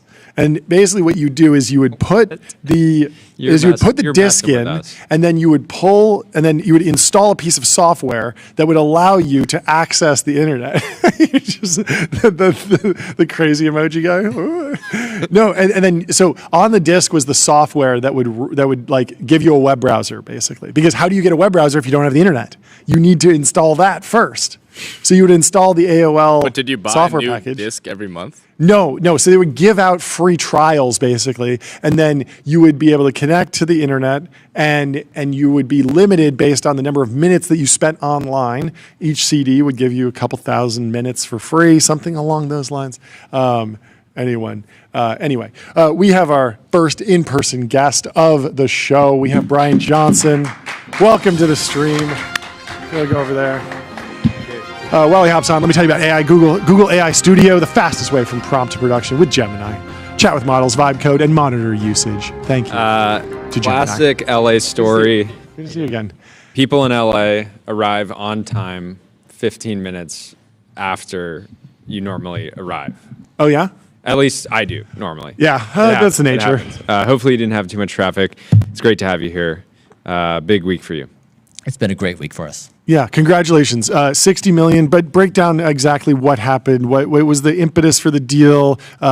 Take us through the recent history of Blueprint. I mean, I started this. This is the idea that we are the first generation who won't die. Mm-hmm. It's kind of a crazy idea. Yeah. We started this a couple of years ago, and I think a lot of people thought this was kind of an insane thought process. And so we've been hammering away, and I think it's gone from weird to interesting to yesterday was kind of like, now it's accepted and maybe even cool. Yeah. And so I think it's a thing now. It's like part of the zeitgeist, and I think it formalizes that we're really going to take a shot at this. Yeah. So I mean, there's like the philosophical underpinning where I imagine, in the vein of Kurzweil, like looking at long-term trends, artificial intelligence, compounding just the value of compounding little gains all over the health system potentially could, at least in your belief, get us to infinite life and not dying, don't die. So you get to that, but then you at some point need to instantiate that in a company, in a business, in a suite of products. Yeah. And so that's what Blueprint is today. Is that the idea of the fundraise? Is that what people are investing in? Yeah, the idea is when somebody says, yes, I want to be healthy, it's pretty hard. You have to go out and you have to navigate 1,000 things. Yeah. Like, is this good for me or is it bad for me? You have people who have conflicting opinions. Yeah. And so our target customer is somebody who says, I want to be healthy. And we just say, we've got you. Yeah. We will give you like the protein amounts, we'll give you tested and certified foods, we'll give you the exact dose, we'll help you with your prescriptions, we'll give you protocols, like your autonomous self, like it's not go navigate the world by yourself, it's we've got you, and we'll do an evidence-based biomarker approach. One of the, I feel like anybody that really gets into health goes through a period where they realize, I at least at one point, I was like 19 at the time, realized that it felt like I was spending like 50% of all my cognitive power on just like trying to be as healthy as possible. And at a certain point I realized like this is such an inefficient use of time. Fortunately, you build up some habits and kind of like understanding of what's good and what's bad and what you want to leverage more and kind of avoid and all that stuff. But I think like removing that step from the process of being able to just kind of like default into a system. Can you get into a little bit more of like, I remember reading a post at this point from you, maybe it was like a couple months ago, kind of like talking through the decision making around, where you wanted to take Blueprint, why kind of raise capital, all that kind of thing. Yeah, I mean, it was this, I guess my sole objective is to try to be sober in this moment. And I really enjoyed the perspective of thinking a few hundred years into the future. You look back at this moment and we are giving birth to some kind of superintelligence. We don't know what it is. We don't know what kind of scale, but it's big, it's important. I have neither an opinion that it's positive or negative. It's just significant. And I was really trying to think through, does it even matter if I build anything in the world right now? Or should I work on building the philosophy and the moral framework on like, what does it mean to be intelligent on planet Earth in this part of the galaxy? And I was kind of in the middle, like as an entrepreneur, do you build or like, which way do you build? And so I was just reflecting that, am I misallocating my time? And I thought, really, Blueprint is the practical implementation of this philosophy. Like when you say yes to don't die, you're saying I value existence, I respect existence. And so it's less about living forever, it's more about a philosophy of yes, this moment is big. And so what a lot of people don't realize is this endeavor is entirely about AI alignment. Yeah. I mean, that's the sole thing happening on the planet right now. And so when you take care of yourself, you take care of your body. When you take care of the body, you take care of intelligence. Like it's this holistic system of we acknowledge existence. So that was it. It was like I was trying to figure out, as a human, what do I do on planet Earth right now and how do I spend my time? I'm an entrepreneur. My intuitions are to become an entrepreneur, but I wondered, is that really the right way to do it? Yeah. Yeah. What does Blueprint look like in a decade? It feels like it's such a unique consumer packaged goods business because you can't even call it that. It's like, I understand that there's like the philosophy and I love that as the brand, but even just in terms of like the business of like what people pay for, there's a lot. Yeah. And that's just such a contrarian approach to this category because so many people are like, I have an idea. I'm going to make coffee better. Yes. I'm going to make a greens powder better. Or I have an opinion about the burger or the meat or the food or one particular thing. And then they grow and grow and grow. And then 5 years in, they're like, let's do a line extension. Let's do the CPG trend of the last 10 years was go walk into the gas station, find a product that's popular, and make a version of it that's like 50% healthier, and then you probably have like a 9-figure revenue business. Or make nothing, like Thrive Market, Erewhon. There's a bunch of companies that have been like, we'll just be the seller of everything. How did you land on like, I want to kind of make everything? That feels like an immense challenge. Yeah. I want to walk through all that. I mean, that's what, Chakravarthy was talking about, the autonomous systems with DoorDash. Yeah. Like that, and he and I think very similarly in this way is that if you model out what AI systems will do, they'll probably take on more autonomous responsibility in our lives. We see beginnings where you plug an address into a card and it helps you navigate to the place. You don't think about it much. Yep. We're going to build our autonomous self. Our health will be run on our behalf. So right now we have to chase down all our food, we have to chase down protocols, we have to chase down evidence. But it's not going to be that in the future. It will be that it will just be run for us. And as we get measurement that's more high fidelity. So Blueprint is basically, we're saying, we are going to build your autonomous system of health, and we're going to ride the breakthroughs of science so that as we make better progress in lowering the speed of aging and reversing aging damage, you can just say, I'm in, and I'm going to ride with you. And so we're going to try to be on the very, very forefront to help people have the best possible health. And so we're just building out autonomous health systems. Yeah, that feels like super valuable just from the consumer experience of like I'm delegating all of that hassle. I know basically if I buy one from one brand, it's all aligned with one philosophy, which is great. What does that mean on the logistics side? What does that mean on the CapEx side? What does that mean on the operational cost side? Do you have like 25 different product managers for each niche? Like, what's the shape of the company? This feels like a big challenge. A very big challenge. We're standing up like 10 different businesses at the same time. Exactly. Like, there's plenty of people that could have done what you did, where they like become famous or they become content creators in one way or another, and then they're like, now I have one product. And you're like, now I have, how many products do you actually have? 50 over 20. Over 20? And it's clear that like you, probably a lot of that comes from the fact that you've been a successful entrepreneur before. You're like, yeah, I can probably do more than just one. But what actually does the business look like? Does the system look like? Are there cross-selling benefits in retail on day one, or is this just an e-commerce play on day one? Like, how do you think about the costs and benefits of going multi-product so soon? Yeah, I mean, the thing is that when people want to be healthy, you can't just address one thing. They're still left with 99 things to deal with. I totally get the consumer value. It makes a ton of sense. So internally, we're basically building out the infrastructure to deliver every single channel. So digital, food, prescriptions, testing.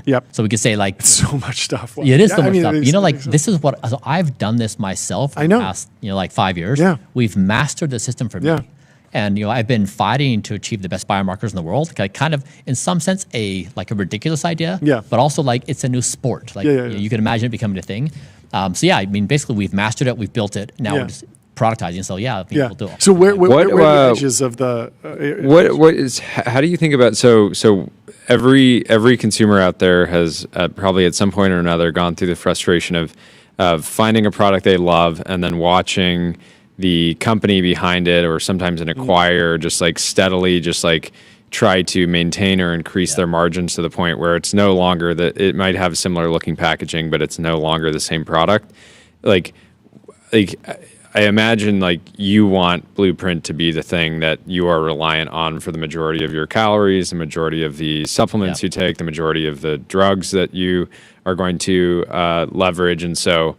I can imagine like, holding the company to that standard so that you're not having to go anywhere else or realize like, oh, this product would actually be better for me. But like, do you have any kind of like ethos around that? Because that just feels like I try to be cognizant of like when a company goes from founder led to they've exited and the new acquirer is just going to say like, hey, we could actually source this salt from over here and we're going to save like 80% and nobody's really going to notice because it's going to taste similar, but then the tests start showing up and it's actually like got lead in it now or whatever. Yeah, exactly right. I mean, I'm Blueprint's #1 customer. I appreciate it so much, because like when we first started doing this project, I was testing everything I would put into my body. Air, water, food, like everything. And I learned, first of all, food is guilty until proven innocent. Like it is so toxic.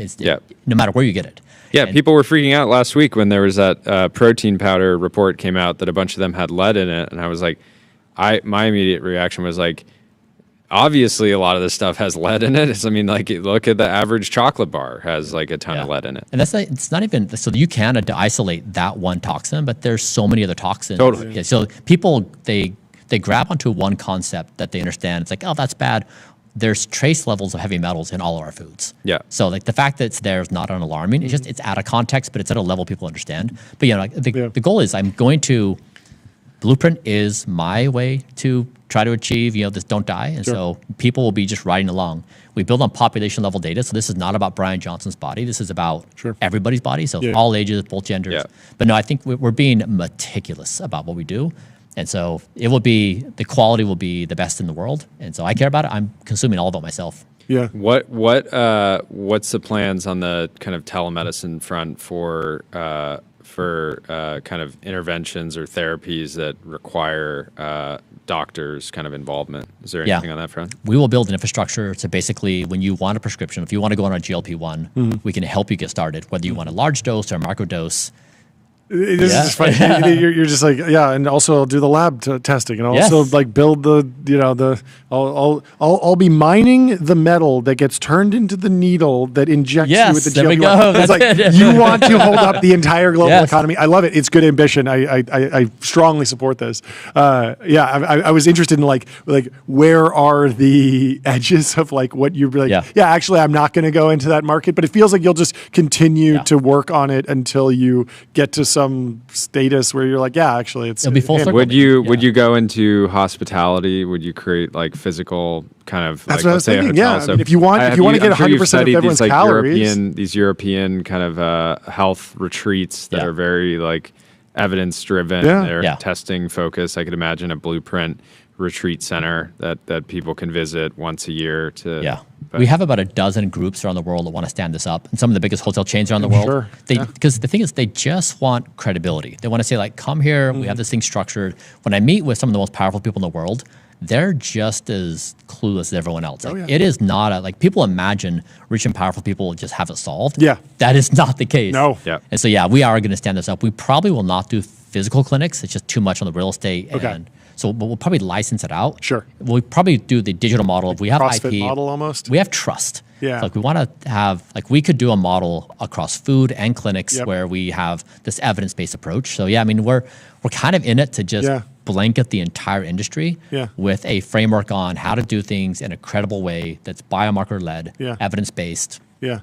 What was the thesis behind the round? $60 million, tons of faces, not the traditional CPG, VCs, private equity folks. Like, what was the thesis? Yeah, I mean, so I've been funding the company myself up until this point. Yeah. And, I guess I just wanted my friends to come along with me. So these are people I talk to in private. Yep. They enjoy it. They're into it. Yeah. And I think a lot of people, they have not known how to think about me. Like, am I legit? Am I not? Is this a thing? Is it weird? And then they see that list of investors and are like, oh, shit. Yeah. And so like yesterday, I think was the first day, it was like, oh, it's safe to say this is cool. Whereas That's before, interesting. people I feel have been like that flipped like a long time ago. But really? Yeah, I feel like the first like business. What was the first piece that you did that was like I spent $2 million on my health and that went super viral? Yeah, like 2 or 3 years ago. That was like 2 or 3 years ago. Yeah. I feel like that was the moment where people I always were looked like, at kind of my personal view but pretty was quickly people dug into your backstory and were like, oh yeah, you sold them. Yeah, my personal view is America has over the last few years had so little trust in health institutions. Like if you just went and followed the American Heart Association's guidance, I'd probably die at like 60. Right? I know, and so to me, I was always like, knowing how much you can read about health and you can listen to podcasts and you can listen to what some influencer said in a short form video, but to deeply understand your health, you have to do self-experimentation because every body is different. And so I always looked at it, you always tried to be controversial enough to like generate attention, attract some people that were going to become super fans and lose some people, and you were kind of okay with that. But my sense was always like, thank you that somebody is going to invest more money than basically anyone else in just self-experimentation and then open source all of that. And now people can buy your olive oil if they want, or they can decide, no, I'm actually going to go on my own journey and try to find some product that can fit this requirement. But it felt like such a public benefit that I always wish there was like 1,000 Bryan Johnsons that were just all running the same experimentation, open sourcing process versus the biggest thing we talked about this the other day is health influencers quickly put themselves in a niche and they're like, I'm the fasting guy, I'm the HRV guy, and then every single thing becomes about that. And it's cool because you can like tap into a world and like kind of accelerate and understand a lot about a category. But then in reality, it's not like fasting is the only thing that matters. It's just like one tool. So I have another take on that maybe I'd like your reaction to. There's also this trend in health influence, where if I want to blow everyone's brain, I'm going to come in and blow everyone's mind. I'll be like, guess what? I boil it all down. It's sleep, diet, and exercise. That's like 99% of what you need to do. Yeah. And everyone's like, man, this John guy, he's not talking about the crazy supplements. He's just telling it like it is. Yeah. Sleep, diet, exercise. I did it. I feel great. This is amazing. And then after I've made, 1 hour of content every week for 5 years on sleep, diet, and exercise, I'm like, you know what? Let's actually talk about like the 17th piece of magnesium you should take, or like the thing that's, it is beneficial, but it's 0.001%. Yeah. And it's still interesting, but it's not going to have the power law effect of like actually start working out or like actually get sleep. And so do you wrestle with that? Do you feel like you have to go back to the basics sometimes, or do you think that there's actually, maybe that's not even a reasonable critique? Yeah, I mean, I think that the thing that most people struggle with is doing things they don't want to do. Mm-hmm. Like they don't want to overeat. Yeah. They don't want to eat a pint of ice cream. Yeah. Like they don't want to drink, so Yeah. those things are really the highest leverage interventions. It's it's behavioral. Yeah. And so yes, you can say sleep, that exercise, but you get deep and you then uncover that our American society is one of addiction. Sure. Like the American powers of capitalism have been pointed at getting people to be addicted on food, right? Sugar, nicotine, porn, junk food, like all of it. And so this is, if you look at, just from a broad perspective, you begin on Western thought with Plato, Aristotle, Christianity, medieval times, Renaissance, Enlightenment, and modern scientific era. Yeah. Like you look at these big frames, we're due for a major shift. And right now we're at the tail end. This is like kind of a Dalio kind of thought process of like these big macro trends. Yeah. We're at the end, and right now, capitalism was for solving scarcity.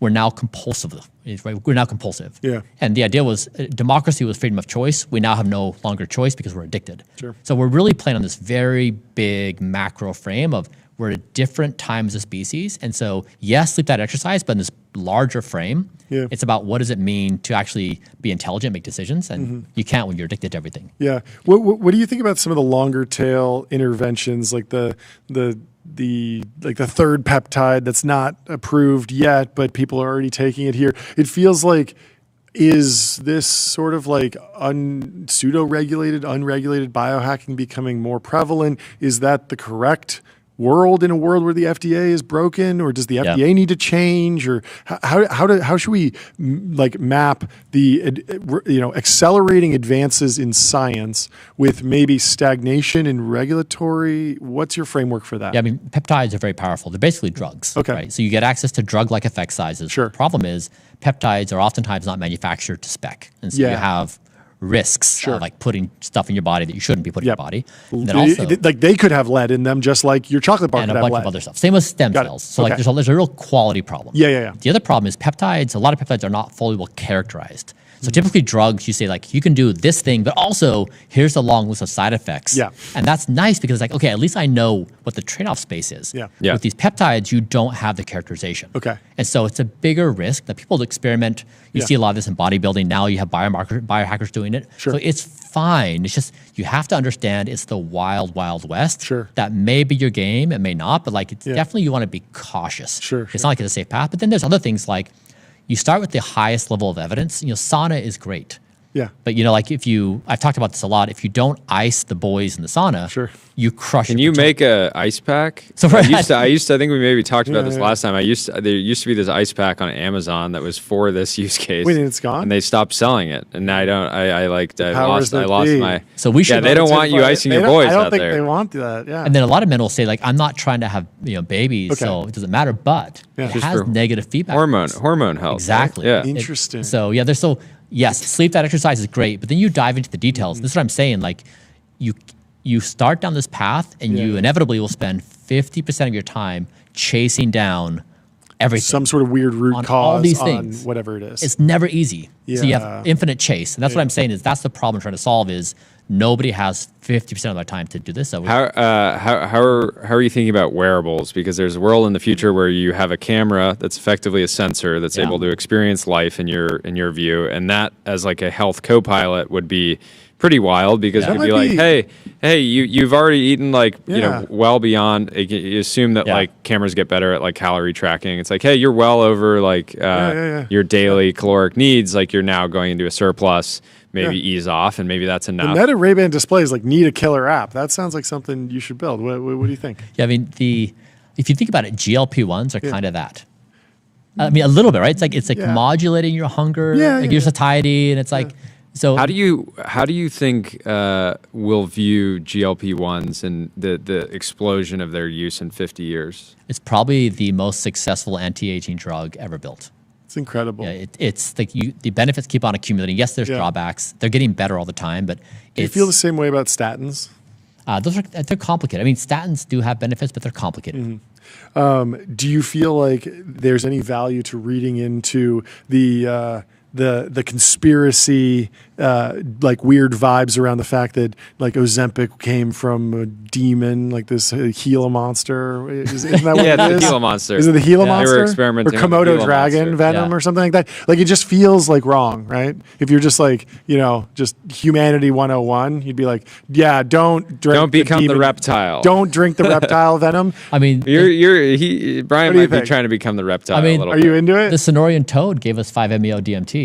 And I would say that that's bad too. That's throwing off all sorts of red flags for me. It just got FDA approval. It did? It did. For what? Breakthrough status for resistant depression. Yeah. Treatment resistant Yeah, depression. yeah. Got it. Yeah. So I mean, I guess if you're sad, you need the toad to That cheer things you better. up, I suppose. Thank you, happy- thank you, the happy- reptiles. I'm happy if it's helping people. I'm happy. It is just funny when we were looking at the story of Ozempic like a year ago. What's your and we were view digging. on? I think everybody's hoping maybe GLP-1s are this, and people haven't sort of fully realized it yet. But everybody is kind of, I feel like for a while, just hoping that like, oh, by the time that I'm really aging, like I'm really feeling it, there will just be a pill that I can take, and I'll just be able to halt or maybe even reverse.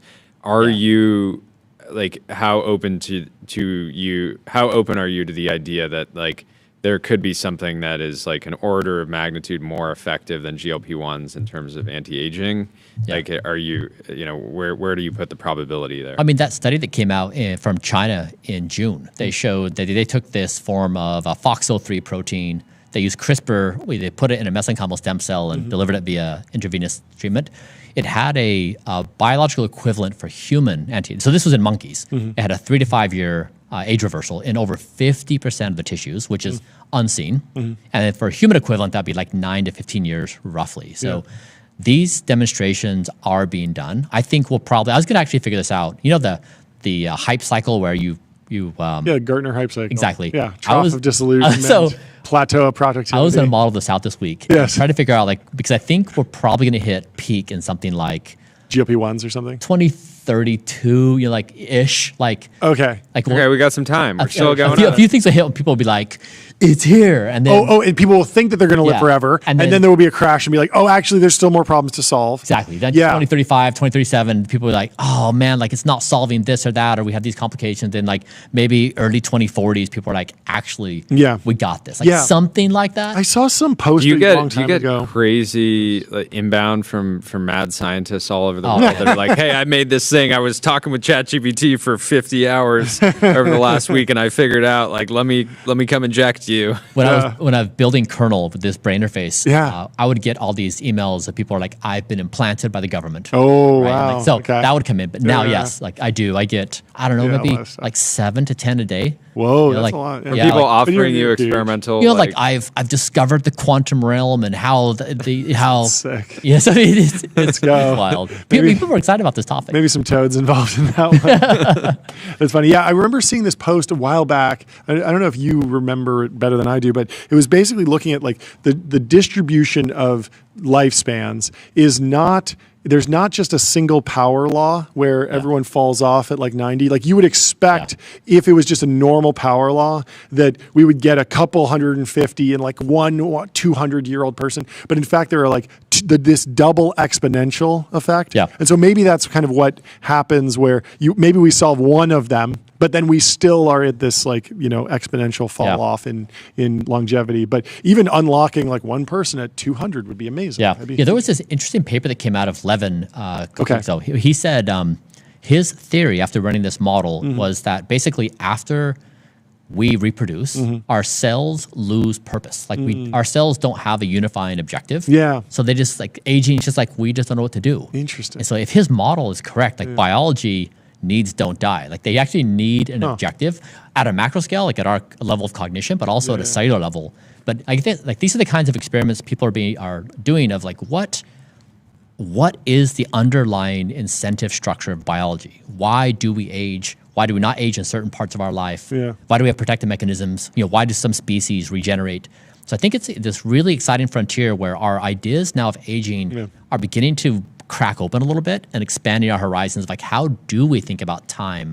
And I mean, we talked about this last time you were on about Warren Buffett, Charlie Munger, not particularly famous for their biohacking, but incredibly resilient.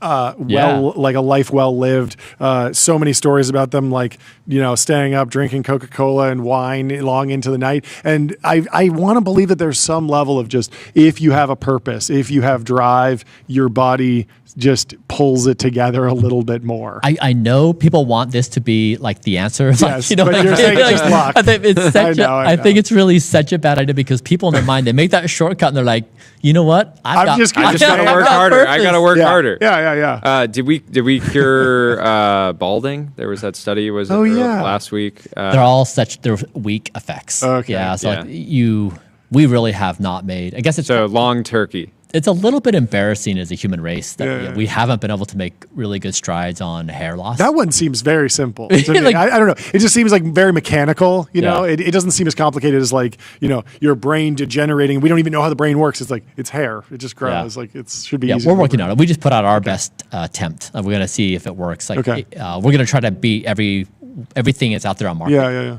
We'll see. How important is like cosmetic intervention to the blueprint plan? Like, because you could imagine a world where people say, make me live forever, but I don't care about wrinkles and hair because unless it's going to help me actually live longer, why bother? I mean, the thing is, don't die is really be hot. Like what?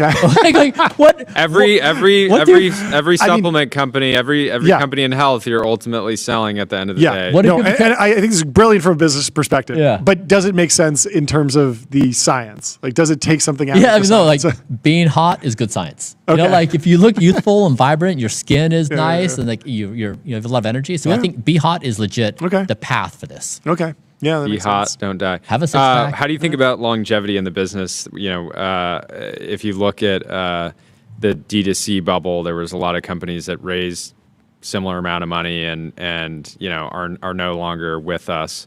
I imagine you care a lot about just making sure that don't die and Blueprint survive decades, and I'm sure that's informing the way that you're building. I mean, this is like the internet comes about, Google sets up shop and rides that tailwind. Amazon sets up shop on commerce, right? Like basically, somebody's going to set up shop in longevity and ride a multi-trillion-dollar ride. Sure. So that's what we're trying to do. Is we're trying to just be home base, win the early innings of longevity, and then ride for the multi-trillion-dollar market. Yeah. Do you think there's a lot of I imagine M&A will be pretty important to your strategy. Really? There's a lot of companies. I mean, I just view there's a lot of companies that are important that are like single product or for specific use cases that don't really necessarily need or shouldn't be because like if you're a Blueprint customer, maybe you need it once every 3 years, but that means it could be harder to actually build a business around, but it would slot in. You nailed it. So basically, if you look at the landscape in health right now, nothing is proprietary. You've got wearables from all these different providers. You have food from different providers. You have biomarkers. Like nothing's proprietary. And so the winner's going to have to outcompete everybody and bringing an experience to the customer that is sensible and practical and make So I think that's where the competition is going to be, because this is like the days when I was building a Braintree Venmo. It was commoditized. Like you're all in the Visa, MasterCard, Amex, Discover stack, and you have to build something unique. And then Braintree and Stripe just collapse the market. How do you think about? Now I want to hear the story of the Venmo acquisition. How did that happen?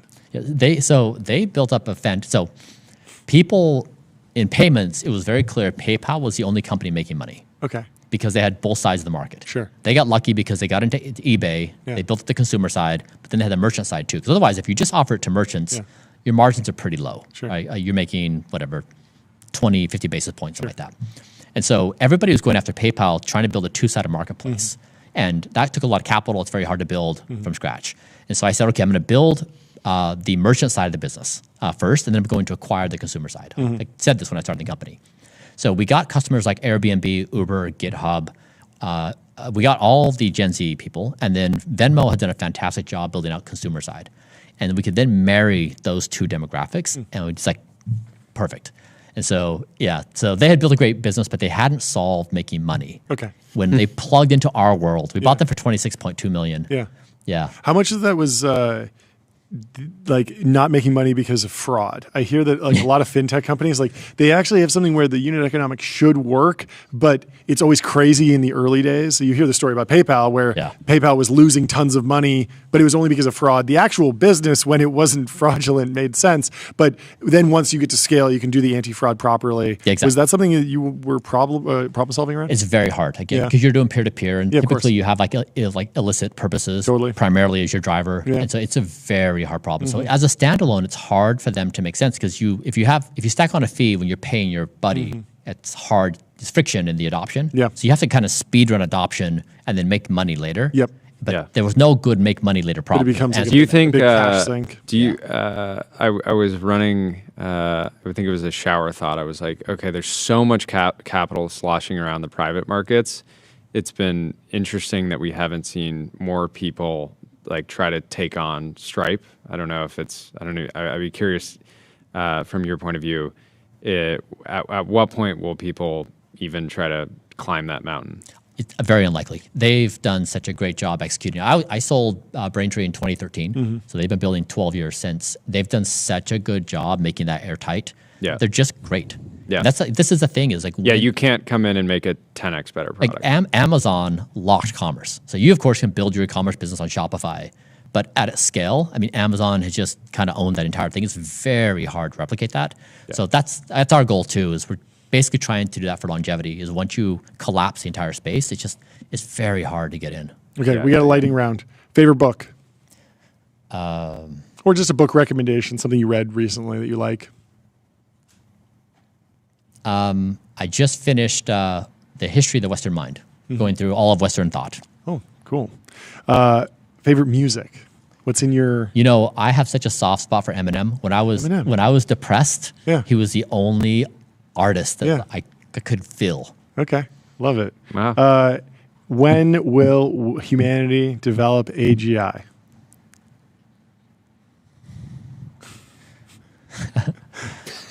So we asked such a hard. You don't want to sound like a D-cell. You don't want to be. Just call it right now. Yeah. Well, I want to be able to clip this the day of and be like, exactly. Brian, I want to say that we'll be nice to you and we won't clip this, but I know our clipping infrastructure and we absolutely will clip this. It's such a sucker question, right? It's like, maybe let's flip it around. OpenAI and Microsoft did this deal where the definition of AGI will be convened by a group of experts. What is your definition of AGI? I approach this question as more through psychology of when will humans feel useless?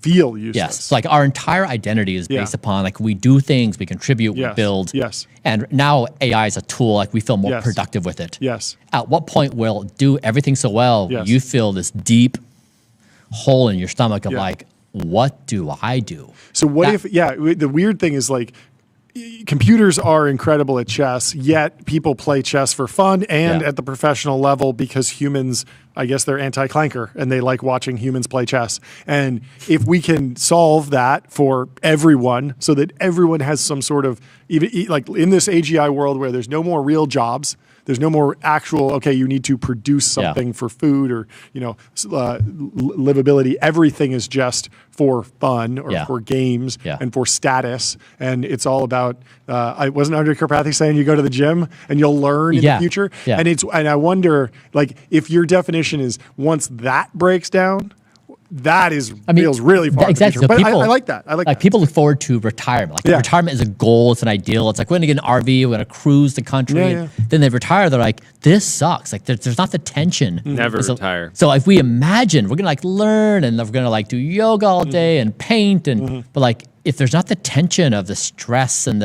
of real life, like do we really want to be on vacation all the time? Do we want to be at leisure? Like so that's my what I think about is when that happens, that's a pretty unnerving situation because humans don't do well with that uncertainty. Yeah. And then our systems have to respond. So like that's what I really think about all day every day. Everyone in the end is just going to be competing on biomarkers. It's going to be the final. It's going to be the final status game. This is the final game. It might be. That aligns with Karpathy's take. Last lightning round question, and then I want you to ring the gong. Favorite vacation spot? Where would you go?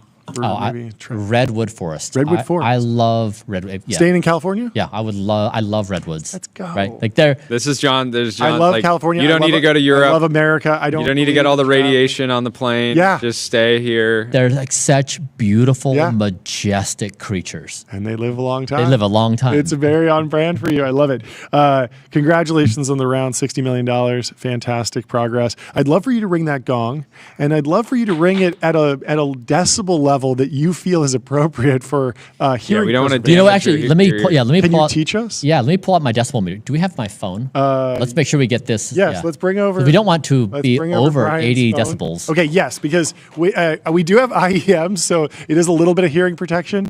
But I would love to know. You feel free to take as many swings as you need. But I'd love to know. What an 80 decibel ring sounds like. So I recently I measured my ears. My left ear is 64, so I have mild to moderate hearing loss. Oh, really? Which substantially increases your risk of dementia. Oh, whoa.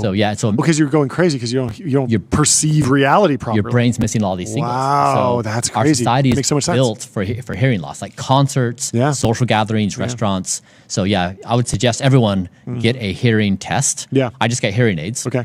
So all right. Oh, okay. Cool. Here we go. Yeah.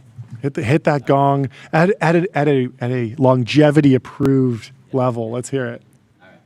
Okay, what are we at? How are we doing? 90? Okay, so about that level. If we go any higher, we're going to need... Just a tad. Yeah. Just a tad. There we go. We got the Bryan sweet spot. Johnson approved. Gong hit. You heard it here. I bet everyone in the chat is like, oh, finally. That's money shot. We smacked that thing so loud. Fortunately, we... Do you have tinnitus? No, I don't. Okay. Fortunately, but I do. Oh, you do? I've had it since I was my Coachella era. This is the thing. Yeah. Wow. Yeah. Now I don't go to concerts at all. I don't pay to stand in crowds and lines. But I do. I specifically recall, or I believe I know the exact weekend that it started. Man, is it a pretty significant thing in your life? No, I zone it out. But if I take I've adapted to not hearing it. Yeah. But if every probably few times a week, I'll be in a really quiet space and realize that I have constant ringing. Have you looked into hearing aids? No. Yeah. Maybe I should. Yeah. So I just got the Oticon Intense. Yeah. Okay, and that increases you're not wearing them right now. Not right now, yeah. But you've been testing them out. Yeah, exactly. I'm so sad. I was running out the door and I forgot them. Yeah. So I just finished my morning routine. So I'm so sad. But I've only had them for a week. They have substantially improved my life. Wow. Yeah. Wow. Cool. Well, this conversation has substantially improved my life. Yeah, you guys, this is fun. So this is great. Yeah. On the show, this is fantastic. Good to see you. Congratulations. Yeah. And we will talk Come back to you again soon. Soon, we have our next guest in the Restream waiting room. But first, let me tell you about Profound. Get your brand mentioned in ChatGPT. Reach millions of consumers who are using AI to discover new products and brands. And we have Nathan Mintz from CX2 in the TBPN Ultradome. Nathan, how are you doing? Boom. Wonderful. It's sunny and about 75 degrees outside here in East El Segundo. I love it. Great. It's been too long since we caught up. There's nothing like pulling open the weather app in California, and it's the best. 10 days straight of sunny and 75, and we're lucky to have that pretty much year-round. I like all Almost makes the the taxes tolerable. I like all the traditional press printouts behind you. We need to send you some physical memorabilia, screenshots from your TBPN appearances, since this is your second one. But give us the update. What's new in your world? Yeah, so CX2, we've been turning and burning. We pretty much been racking up the frequent flyer miles, going to multiple exercises this year. I think we're about to go to number 8 next week. Wow. And one of the things we realized as we go around and we talk to leaders and we talk to the warfighters and stuff is that there's kind of a nebulous understanding of the nature of the problem that we're facing. So we decided to get together with some of the most knowledgeable warfighters we know, along with our experts here, and really write it down in booklet form as the Spectrum Imperative. And if you go to our website, cx2.com, there's a big banner where you can try and type in spectrumimperative.com. I'm not the best speller, so I would just go to our website and then go from there. But really what we're trying to do is come up with what is the core thesis of electromagnetic warfare in the 21st century, because the electromagnetic spectrum is this cross domain across the entire all the other domains of warfare, land, sea, space, air, and cyber, that connects all of them. And particularly as everything moves to more autonomous systems, we are seeing more increasing reliance upon the spectrum, and it becomes a more contested domain of warfare, which, because we had the luxury of working for 20 years during the global war on terror, Iraq, et cetera, where we had permissive access to this spectrum and air superiority, we never had to worry about it before.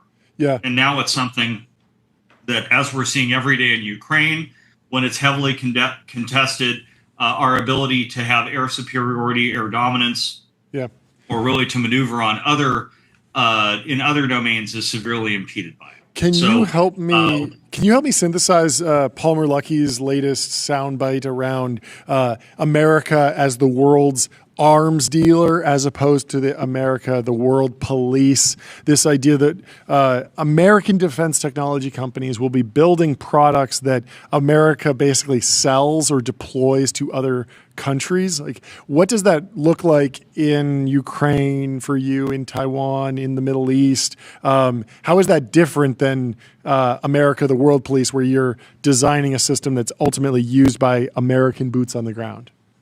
So in traditional defense, I spent 14 years in traditional defense. I think I pulled my passport out of my drawer 3 times, and one time was for my honeymoon, right? Versus in the last 5 years that I've been involved with new defense, I think I've been abroad 6 or 7 times, right? So that kind of gives you an idea. Actually, the last year, I think I've been abroad 4 or 5 times. So where we're going, now it's much more common for us to go visit the warfighter up in the battlefield and understand their situation and try and figure out how we can adapt what we're building to go along with them. And I think that's what Palmer's referring to, is how do we, work alongside our allies. This is actually one of our talking points within the Spectrum Imperative, is that we need to be more integrated with our allies from a spectrum standpoint. We have to be compatible with their radio systems, compatible with their sensor systems, compatible with their command and control systems, and that's a huge part of the Spectrum Imperative. So I think that's what Palmer's really referring to, is how do we get them to work with us to buy what the gaps in their capabilities or build them indigenously. There's a lot of talk about factories at the edge or forward-leaning supply chains to deal with contested logistics.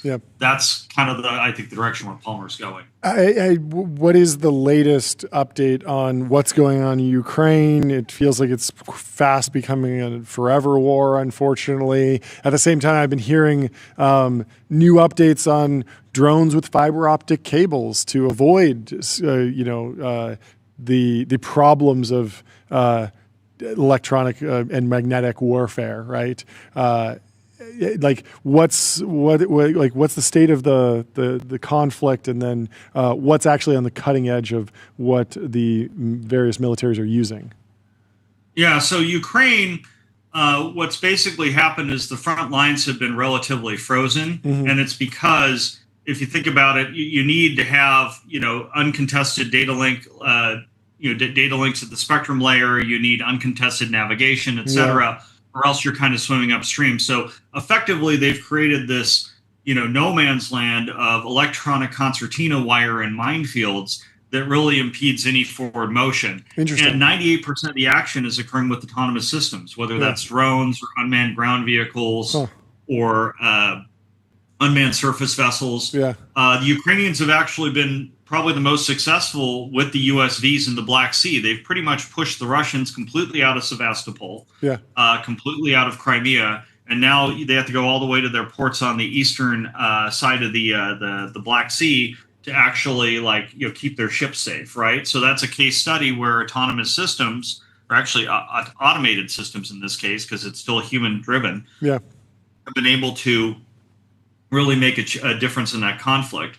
Meanwhile, the whole concept of a forward line of advance or forward edge of the battle area is now completely obsolete in the sense that you can have drones pop up from many kilometers behind the lines and hit strategic targets, which is specifically what we saw with Operation Spiderweb. Yeah. Now, you mentioned tethered drones. Those were very popular in the Kursk offensive. Actually, the Russians were the first to introduce them, and the Ukrainians then followed suit.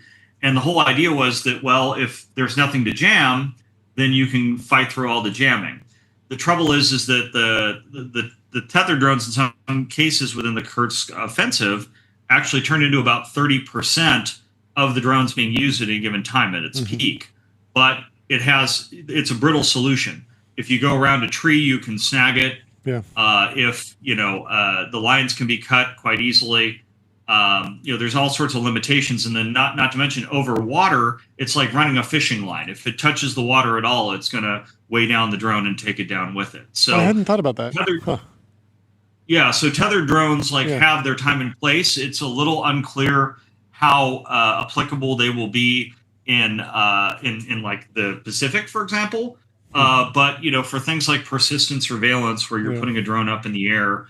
And you can actually run power up to it for surveillance. It may make a lot of sense, right? I hadn't even thought about that. That's super interesting. Yeah, but it's need to get a Maslow's camera up in hammer. the sky. Yeah. There is no silver bullet. There is what was the phrase you used? You said Maslow's hammer? Yeah, Maslow's hammer. That if I have a hammer, everything looks like a nail. Oh, sure. And so that's what tends to happen with any sort of new countermeasures that's first involved, and then the enemy saturates and counters it. Yeah. In fact, probably the biggest paradigm shift we've seen in the Ukraine war that will be very applicable in the Pacific is this idea that all of our systems are highly adaptable, that both us and the enemy are operating on a much faster fly, fix, fly loop and countermeasure loop than what we're used to seeing. We're used to seeing years for new systems to be introduced. We'll be looking at more like weeks or possibly even days in some cases, and augmented by commercial software practices like CI/CD and other things. Well, over the year update. Sorry we have to move on so quickly, but thank you for the update, and congratulations on all the progress. Definitely encourage everyone to go check out the Spectrum Imperative campaign from CX2, and we will talk to you soon. Yeah, great to catch up, Nathan. So much. We'll talk to you soon. Bye. Before we bring in our next guest, let me tell you about Linear. Linear is a purpose-built tool for planning and building products. Meet the system for modern software development, streamline issues, projects, and product roadmaps. Our next guest is James Proud from Substrate. Welcome to the show. James, how are you doing? Suited up. Love it. Thank you for having me, guys. It's an honor. You look fantastic. Please introduce yourself, give us a little bit of the backstory, and then tell us the general overview of the company, what you're building, and where it's positioned in the supply chain of the semiconductor industry. Sure. I think quite simply what we're doing is a bet that America can do hard things again. Yeah. And that if it's important enough, then we can go and do it. Yeah. It's not a question of whether we can or not. And I think when it comes to advanced chips, I think we all know and we all believe this is certainly important enough.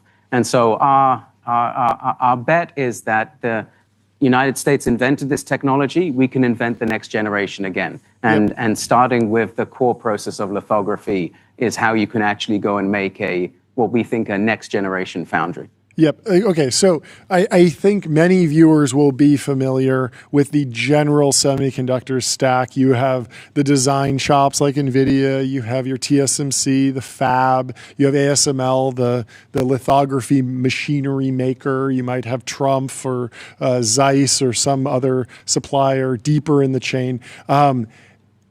How do you see yourself fitting in? Are you vertically integrated? Do you want to come in and at the ASML level, at the TSMC level? We've talked to other Teal Fellows, like the folks at Etched, where they're not setting up a fab, but they are designing a new chip, and they're going to work at TSMC to run that process. How do you see yourself fitting into the stack? Yeah, we're slightly insane, and we think that the United States can build and sustain a new pure play foundry business. Okay. And to do that, we need to be a little bit more vertically integrated than usual. Wow. Usually you have the tooling makers, you have the fabs that buy the tools. Yep. We see ours is more a sort of return to the beginning of the industry, where everyone sort of did a little bit of everything. Yep. And so for us, we're going to start making our own tools specifically around the lithography piece. Yep, that makes a ton of sense. You've been on a press blitz this week, all over the map. What was the last year like leading up until this point? What have you been focused on, and then what does the next year look like specifically in terms of making progress against all these goals?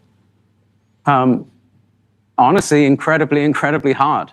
There's a video that I'm sure you guys have seen of when Elon was being interviewed about the Model 3 ramp, and he sort of looks at the floor and talks about how his head and heart physically hurt from how hard he had to work. And I know exactly what that feels like, and I'm sure a lot of our team do as well. But as I said, it goes back to is this important enough to actually make happen? And we believe that this certainly is, and we're very proud of the results that we have, and wanted to show the world and sort of tell people what we believe and what we're doing.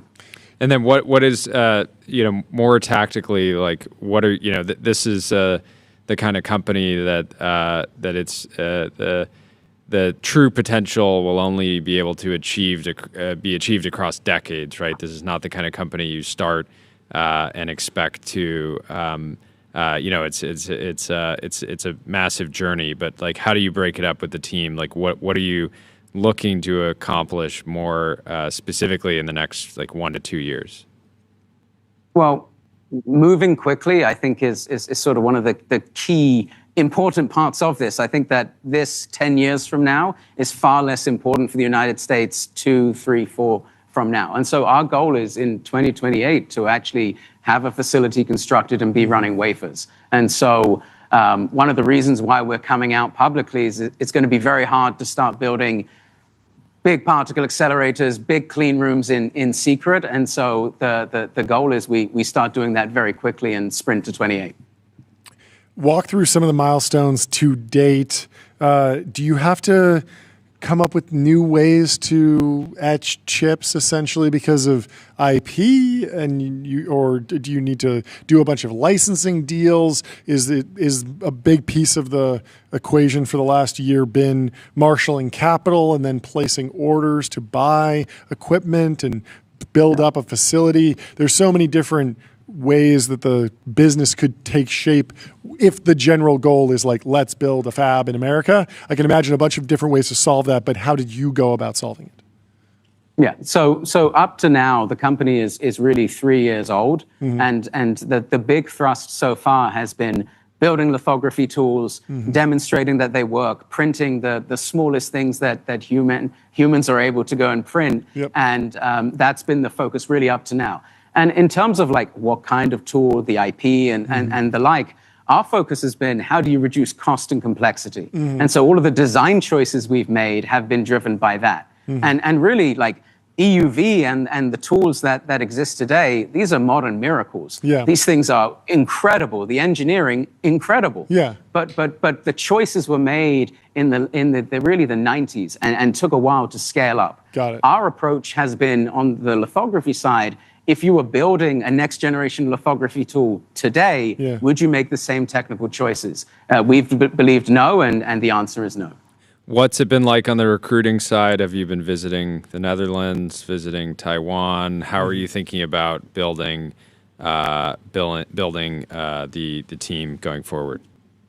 Yeah. As I sort of said at the start, like this has been primarily, it sounds very simplistic, but a bet on the United States, a bet that we still have the best engineers, the best scientists, the best national labs. Like if you look at the history of semiconductors, this was all invented by the United States. Transistors, CMOS, FinFET, EUV, like American companies, usually maybe, it's basically been IBM and Intel that invented all of that stuff. And so like the bet is that we have the people, we have the talent. It's just, can we actually have a new direction? And so that's been the work that we've done. And so predominantly we've been recruiting from American companies, US national labs, so all here. Yeah, that's why America can do things like the CHIPS Act and can restrict the way ASML equipment moves to China because the IP was developed here in America. So even if it's changed hands, we still have some leverage. Fascinating. Take us through the fundraise. How did it come together? Who's involved? What's the story with the latest fundraise? It feels like a big, ambitious project that needs some very ambitious capital, but what happened? So I want to actually quickly go back to your previous point about export restrictions. A big belief that we've had is that we shouldn't bet that China won't do this. Totally. And a big part of what we're doing is that like there's the United States and there's China, and those are really the two countries that can actually attempt something like this. And because of export restrictions, we know they're trying. And our belief is that if we're not trying to build what a next generation foundry looks like today, we might wind up 5-10 years down the line in a really difficult place. And so that's been a big sort of motivation because of the timelines. These things take a while to play out. On the funding, I know there's a 100+ number that's out. Like that's a more actually historical, but clearly we're not going to build a fab with that amount of money. The key thing, though, is that unlike, I think, sort of traditional semiconductor fabs, because we focused on vertically integrating tools, we can reduce that cost and complexity so you don't need to spend $10+ billion to even get something up and running. We think we can actually get that done for a much, much lower cost. And then on the previous money that was announced, I think a huge shout out needs to go to our investors because really when I started this company, I said there's a 1% chance of success, and they still invested. And so for the Founders Fund, the General Catalysts of the world, and all of the others, these guys deserve a huge amount of credit. Like that's true venture capital. And we think hopefully with these results, we're showing that, these crazy bets can work. Is there any world where you partner with strategic investors or someone else in the stack? Is there a natural bedfellow in the ecosystem that doesn't feels like there might be some synergy here long term? I mean, 100%. Like for the entire American economy, it's now basically built on top of AI, which is built on top of advanced semiconductors. And so there's we see this as a sort of a whole of nation effort. And so the more people we can partner with, we're very open to that. Very exciting. Well, thank you so much for coming on the show. Congratulations on coming out of stealth. Massive week, and I'm sure you'll be back on very soon. We'll talk to you soon. And thank you, the production team. Thanks you for potentially the most perfect Zoom interview. It looks fantastic. Ever. So shout out to your team. I like the IEMs as well. That's a nice touch. Have a great rest of your day. Great stuff. We'll talk to you guys. Bye. See ya. Up next, we got Shaun Maguire from Sequoia Capital coming. Oh, what's he wearing? What's he wearing on the hat? There he is. I got so excited about the hat. I forgot to do the ad read. NumeralHQ.com, sales tax on autopilot. Spend less than 5 minutes per month on sales tax and flight. Okay, thank you. Now we got Shaun. Sorry. I saw you on the preview screen with the hat. I got excited. I brought you in prematurely before I could do the ad read. Anyway, how are you? Good to see you. Big week in Sequoia Capital land. Yeah. Actually explain what happened, some new funds raised, but how do you frame all of the actual progress and the actual announcement? Like what happened? What is up, boys? You guys have become celebrities since last time I was here. You got Satya Nadella, you got all these legends, and then jokers like me. Well, you kicked it off. Anyway, it's been amazing to watch. And yeah, I got the hat. I'm repping for you. Thank you. And I got to say, this last guy had the best Zoom and audio setup ever. And, again, I'm just on my MacBook. Well, no, this is your zone. This is your zone when anytime there's controversy on the timeline, you just flip open the laptop, hit record, 30-minute video. Single take. With one take. And this is what people want. They want something that just feels like, okay, I'm actually talking to the person in their office. I get the texture of what their life is actually like. I'm sure this is what tons of founders see when they pitch you. They open up and this is who's on the other end of the line, right? Something like that. It works to be somewhat relatable. Yeah, that's great. Yeah, so look, we're dropping new funds. We're very lucky. Sequoia's been in business for over 50 years. This is the next vintage of our flagship. Overnight success. Overnight success. Sequoia's backed a couple small companies in the past. First investor in NVIDIA. Series A of Apple, Series A of Google. Let's go. On and on and on. Next venture fund vintage dropping.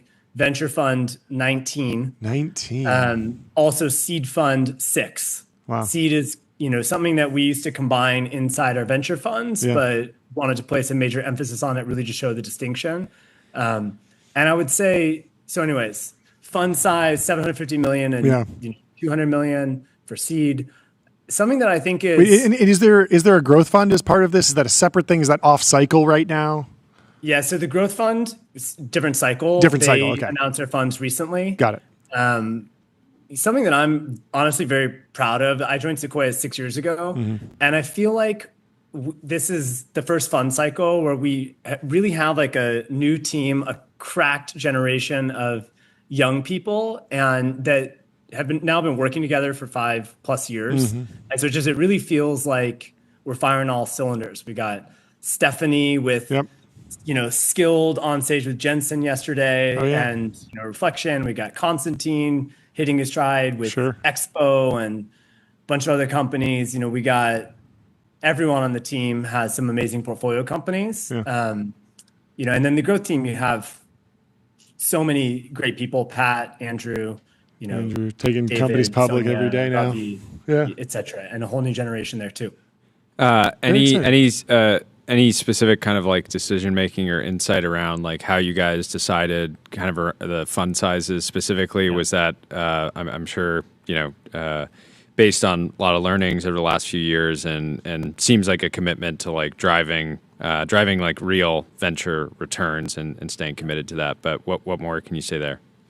Yeah, no, you nailed it. Something I think people kind of misunderstand about Sequoia.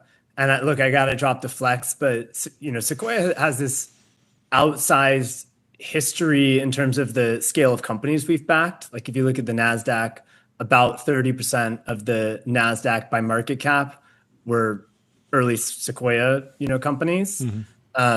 Pretty wild.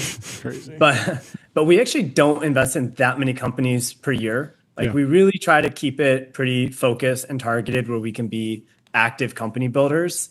And there was a pressure the last few years. And I would say we got caught up a little during the COVID era as everyone did, and our pace increased. But we've just gone back to basics, and we're really just focused on ultra high quality, like finding just true outlier founders that have really big vision and kind of rolling up our sleeves to help them build these companies. And it's just, we're trying to not get too caught up in any of the trends. We're trying to be like ahead of trends and keep the fund size just where we can actually have.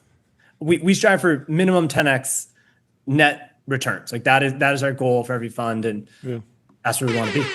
What about actual team structure, team size? Has there been any evolution in the thought process around how large the partnership is, how large the support structure is, the back office, how all of that fits together? Is there anything that's structurally changing, or do you see it as like kind of just a slight evolution of the same plan? Great question. So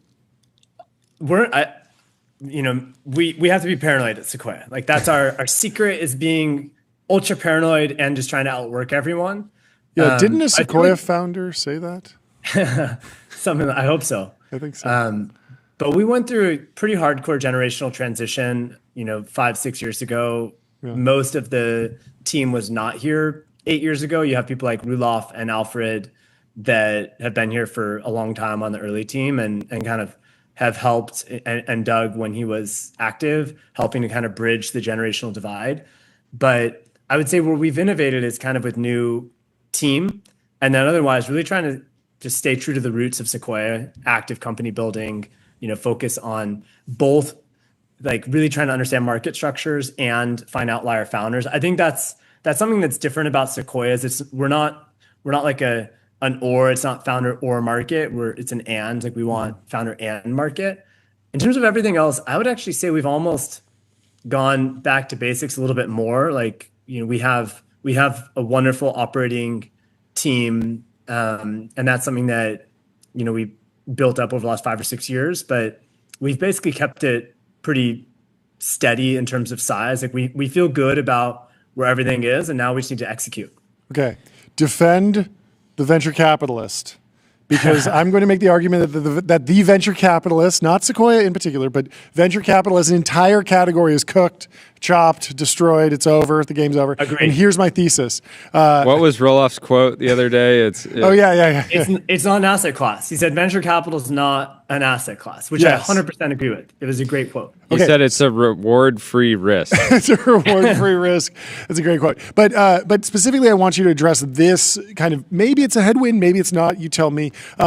There's this idea that you are a venture capitalist. You can see the future. You know that self-driving cars are coming, and your options are Waymo and Tesla. Like, you can't get venture exposure to that necessarily.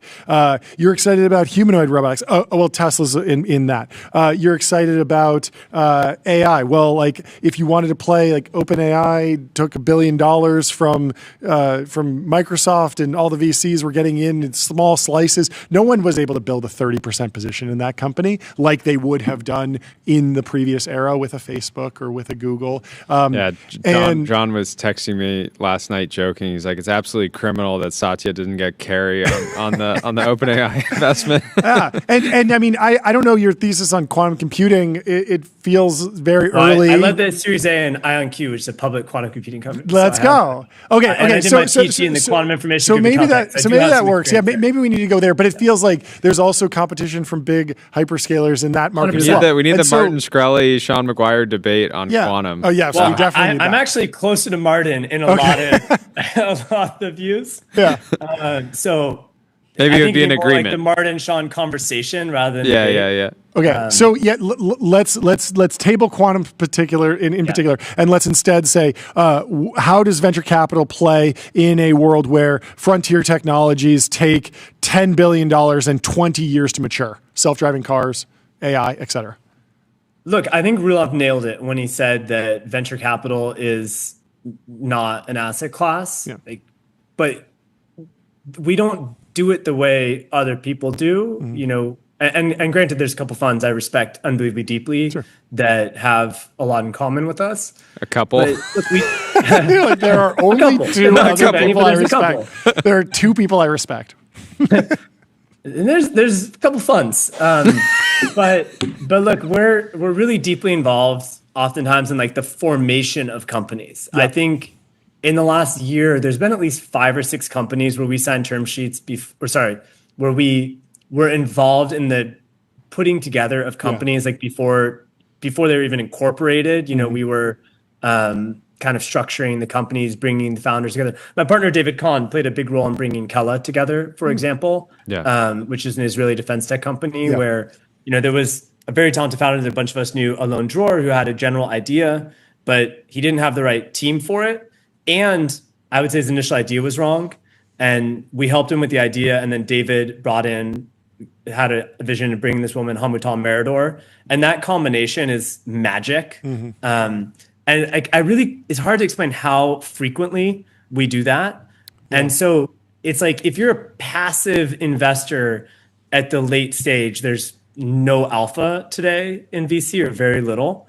But that's just not the game we play. We're extremely active. I mean, my partner Jim gets incubated Palo Alto networks. Yeah. Ruloff both invested in YouTube with 3 people, and they worked in the Sequoia office in the beginning. And I mean, I can give you so many examples like this. And so we don't think of ourselves as just like an index on the basket. We're trying to like bend the arc on the asset class. And look, I'm going to give a shout out to Founders Fund. Like they do this incredibly well. They've been incubating companies. They bring a founder mentality. Yeah. They're more passive. Later stage.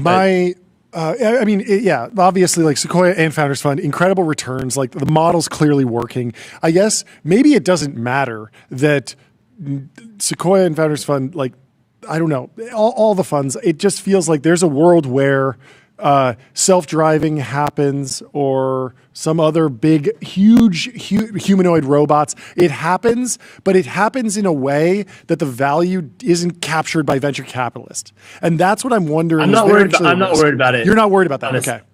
I'm not worried about it.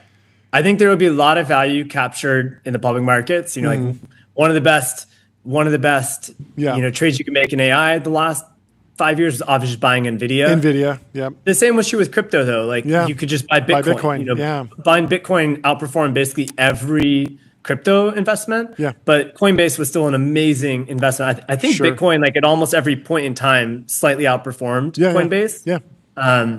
Maybe not. I've heard from investors that's why they passed on Coinbase, because they were like, I'll just buy Bitcoin. And it's actually a big part of why Sequoia passed on Coinbase in the time. Yeah. So look, like I think we've seen this play out many times before, but I'll give you a counterpoint. The funny thing there is that the reason why Bitcoin has done so well is probably because there were VCs that were like, yeah, I'll pay for the R&D at Coinbase to make it accessible, and then the price went up. And so everyone else is, you and FF were free riding, maybe. Yeah, we were. There's always been this dynamic though, like the famous telco build out in the late 90s where Global Crossing and all the, there were 17 fiber companies that went public and were very highly valued, and then investors lost all their money. Yeah. But that fiber build out laid the pathway for, SaaS and then consumer internet companies in the early 2000s. Like this dynamic is always happening. And I think as investors, we just have to try to stay countercyclical, try to stay ahead of the bubbles, try to figure out what are the second order effects of the bubbles. Like whenever you concentrate huge amounts of capital, there will be all this new infrastructure that you can take advantage of. And so we're just, like defense tech is an area where we were not very active in before the war in Ukraine. And tragically, that war was a catalyst. Yeah. And you have to identify, like, even though you have a catalyst, there's probably only a 6 to 12 month window where defense tech is non-obvious. And so like we made 3 or 4, I think, really good investments in that period, like Neros, like Stark, like Kella a little after that, and you just have to be ahead of the curve, because like now I think defense tech is becoming consensus. It's too obvious, and so it's like valuations are incredibly high. Yep. But it's just like that's our job at Sequoia, is to be ahead of the curve on these things, and there's just always going to be opportunities to make money if you're proactive. Venture capitalists buy minority positions in companies, and you can be on the board and you can be adding value and helpful. But there's this, after you kind of deploy into a company, there can be kind of this grass is always greener thing where it's like you can meet like another 5 companies the next day, and there's always like this influx of opportunity. You've been at Sequoia now for years, and you have an opportunity to meet new companies every day, or get on the phone with existing portfolio companies, some of which are maybe doing really well, some of which are maybe not. Like I was curious if Sequoia like has any lessons throughout history of companies that like that you guys draw on, of companies that kind of like hit rough patches and people were maybe less excited about, but like found a way to have, get to another kind of inflection point. Because I feel like you have 50 years of history. A lot of being a great firm is just remembering what made you great and having these sort of like lessons that are like IP effectively. Oh man, this is such an astute point. And look, I think this is one of the superpowers. I think Sequoia has a lot of superpowers. One is we just have this network. A lot of the founders we back were employees at, prior Sequoia portfolio companies. So there's that flywheel. There's like the institutional knowledge moat. There's just like there's a customer moat where there's so many companies that, someone that bought Wiz early and it made them look really good as a CISO or CIO, like they're more likely to buy like Eon, the next infrastructure company. Huh. So there's all these moats, but or advantages. But on this one, incredibly astute point. Alfred Lin tells a story of how DoorDash really struggled to raise like at least 1 or 2 rounds of funding. I'm sure you remember like Uber was the hottest company in the world for a long time, and DoorDash was like number 3 or so in the space. It was really hard for them to raise. I think it was a Series C. I may be off by like maybe a Series B or D, but I think it was a Series C. He tells the story all the time. Postmates was pretty hot as well. And then Postmates was hot. There were a bunch of legacy platforms like Grubhub and companies 100%. That had been around before too. So it was a bloodbath. It was ultra competitive. Instacart unit economics hadn't yet become positive. Yeah. They really struggled to raise the round. Airbnb, obviously, like Sequoia was the first investor or led the seed round. Sorry, not first investor. They did YC, but we invested $600,000 at like a $3 million valuation, and they went through some incredibly hard times. Even like during COVID. I mean, for them, I remember Alfred's updates. It was just unbelievably brutal period. It was like easy to give up on them, and that may sound crazy given the scale they're at today, but also with Elon, like SpaceX and Tesla were on the verge of death at multiple points. And when you have these experiences, like it really is an institutional knowledge, like, weapon. Because it's just it's way less. It's way less fun to jump on the phone with a portco that's like totally struggling, and they're going to say like, hey, we need a bridge, or can you introduce me to some more investors? And it's like, well, it's not fun to introduce a company that's struggling to other investors, because it's way more fun to introduce a company that's ripping, because you're like, throwing a bone to them. I was curious to get a sense of like your activity in H1 of this year versus now. Have you picked up the pace? Have you slowed down at all? What's it been looking like? I'm embarrassed. I saw the data recently, like a few weeks ago, but I have so much going on, including a lot of, Twitter drama, as you guys see. And I somehow I don't remember the exact pacing data. And so I don't want to be wrong. We're a registered investment advisor now. So these things are, like, this is like doubly hard when we're wrong. Every time you come on, I want to ask you about stuff that you can't talk about because of RIA. Yeah. And I don't care about whatever you're going viral for on Twitter. Can you talk about data centers in space? You're a Caltech PhD. Man. Do you understand it? Does it make sense to you? Am I Team Delian or am I Team data I wasn't gonna make it about that. You could be. You could comment on it at a more abstract layer. Level, but you're obviously a big space investor. This is something I thought a lot about. Yeah. I mean, like for 15 years, I started a failed space launch company in 2007. So and this is an idea we actually thought a lot about. Look, I think the reality is no one really knows. Yeah. And actually, something I told Delian with Varda, like I passed on Varda in the early days, which I should have made the investment. And the way I describe it to Delian now is I think he had the right macro idea and the wrong micro idea. Yeah. And to unpack that, like the micro idea is they wanted to make ZB LAN, this like ultra pure, fiber optic cables. It's like, dude, we don't need ZB LAN in a world with Starlink. We're like, ZB LAN's good for long distance data movement. We're going to do it all with Starlink. The long distance data movement is going to happen in space with Starlink. And, but I think the macro idea of just building space infrastructure, building an incredible team, building, like learning how to build satellites. I think that their timing couldn't be better just in terms of what's going to happen to the space economy over the next 10 years on the back of SpaceX and Starship. Yep. And I think their ability to just concentrate talent and be in position to pounce when the opportunities come up is something that should not be underestimated. And so with these data center companies in space, there are two very real serious unknowns. One is like just the thermal properties. Dissipating heat in space is insanely hard.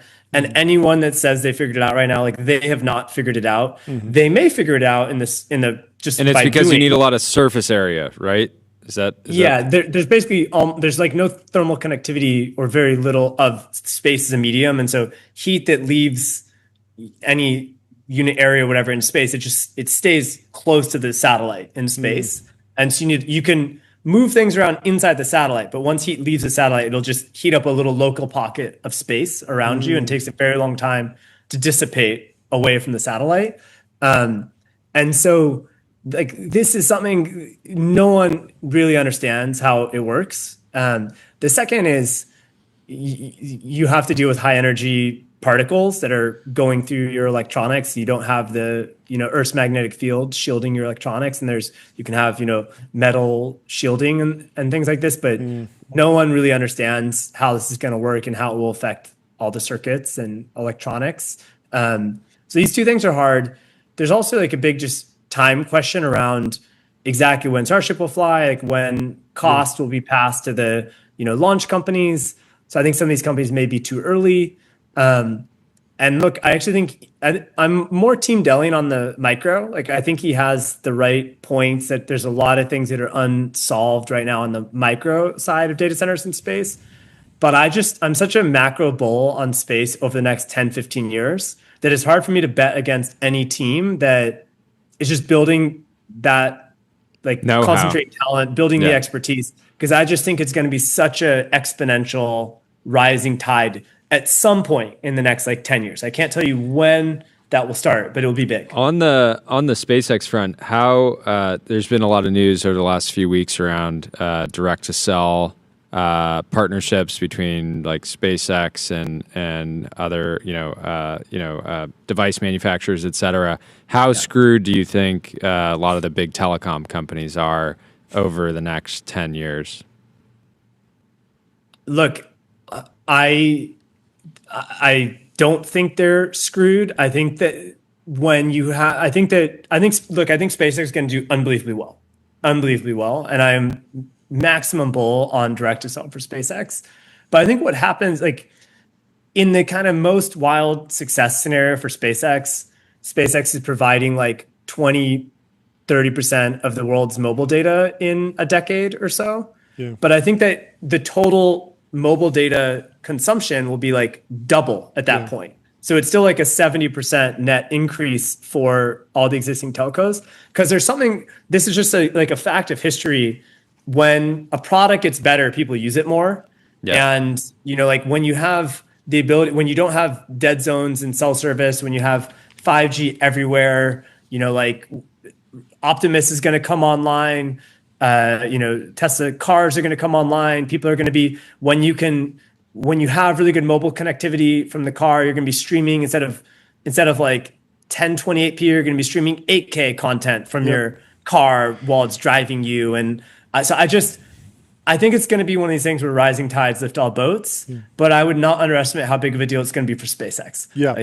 It's already an oligopoly, but there are multiple $100 billion companies in the category. And so if it just becomes, even if the market structure doesn't change and there's just a new player in the oligopoly, that looks very, very good. We've asked a lot of people in the age of AI, should you learn to code? That's a less interesting question to me these days. I want to know, should you learn to deal? Should you learn the art of the deal?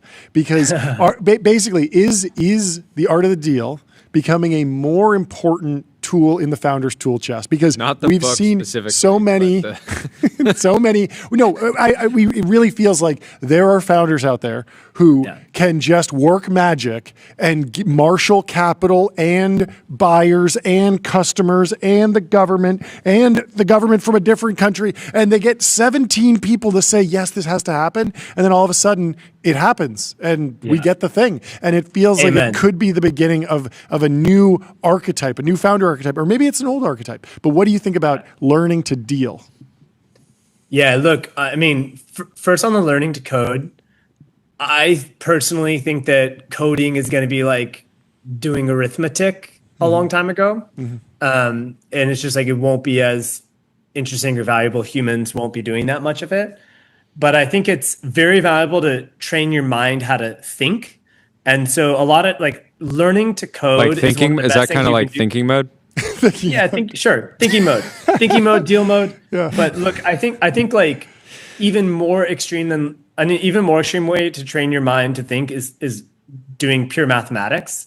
And so like if a kid's asking what to major in today, I mean, my answer would be like, do pure math or physics, which are the maximum ways to train your mind to think, you know, or learn huge social skills, like just don't even go to college.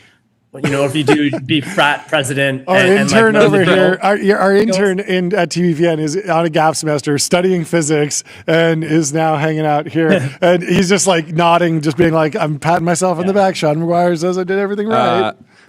Curious, kind of last question. I wish we could hang out longer, but we're back to back. I'm going to come to your Thunderdome soon. Yeah, please. Yeah, next one should be in person. Yeah, anytime you're in LA. What are you seeing? How is the government shutdown affecting defense tech companies that you're seeing or talking to? Oh yeah, that's a good question. I'm going to give the brutally honest version, which is what I try to always do, at least my own opinion. It's a tale of haves and have-nots. So I work with a few companies that are, you know, getting absolutely reamed by it.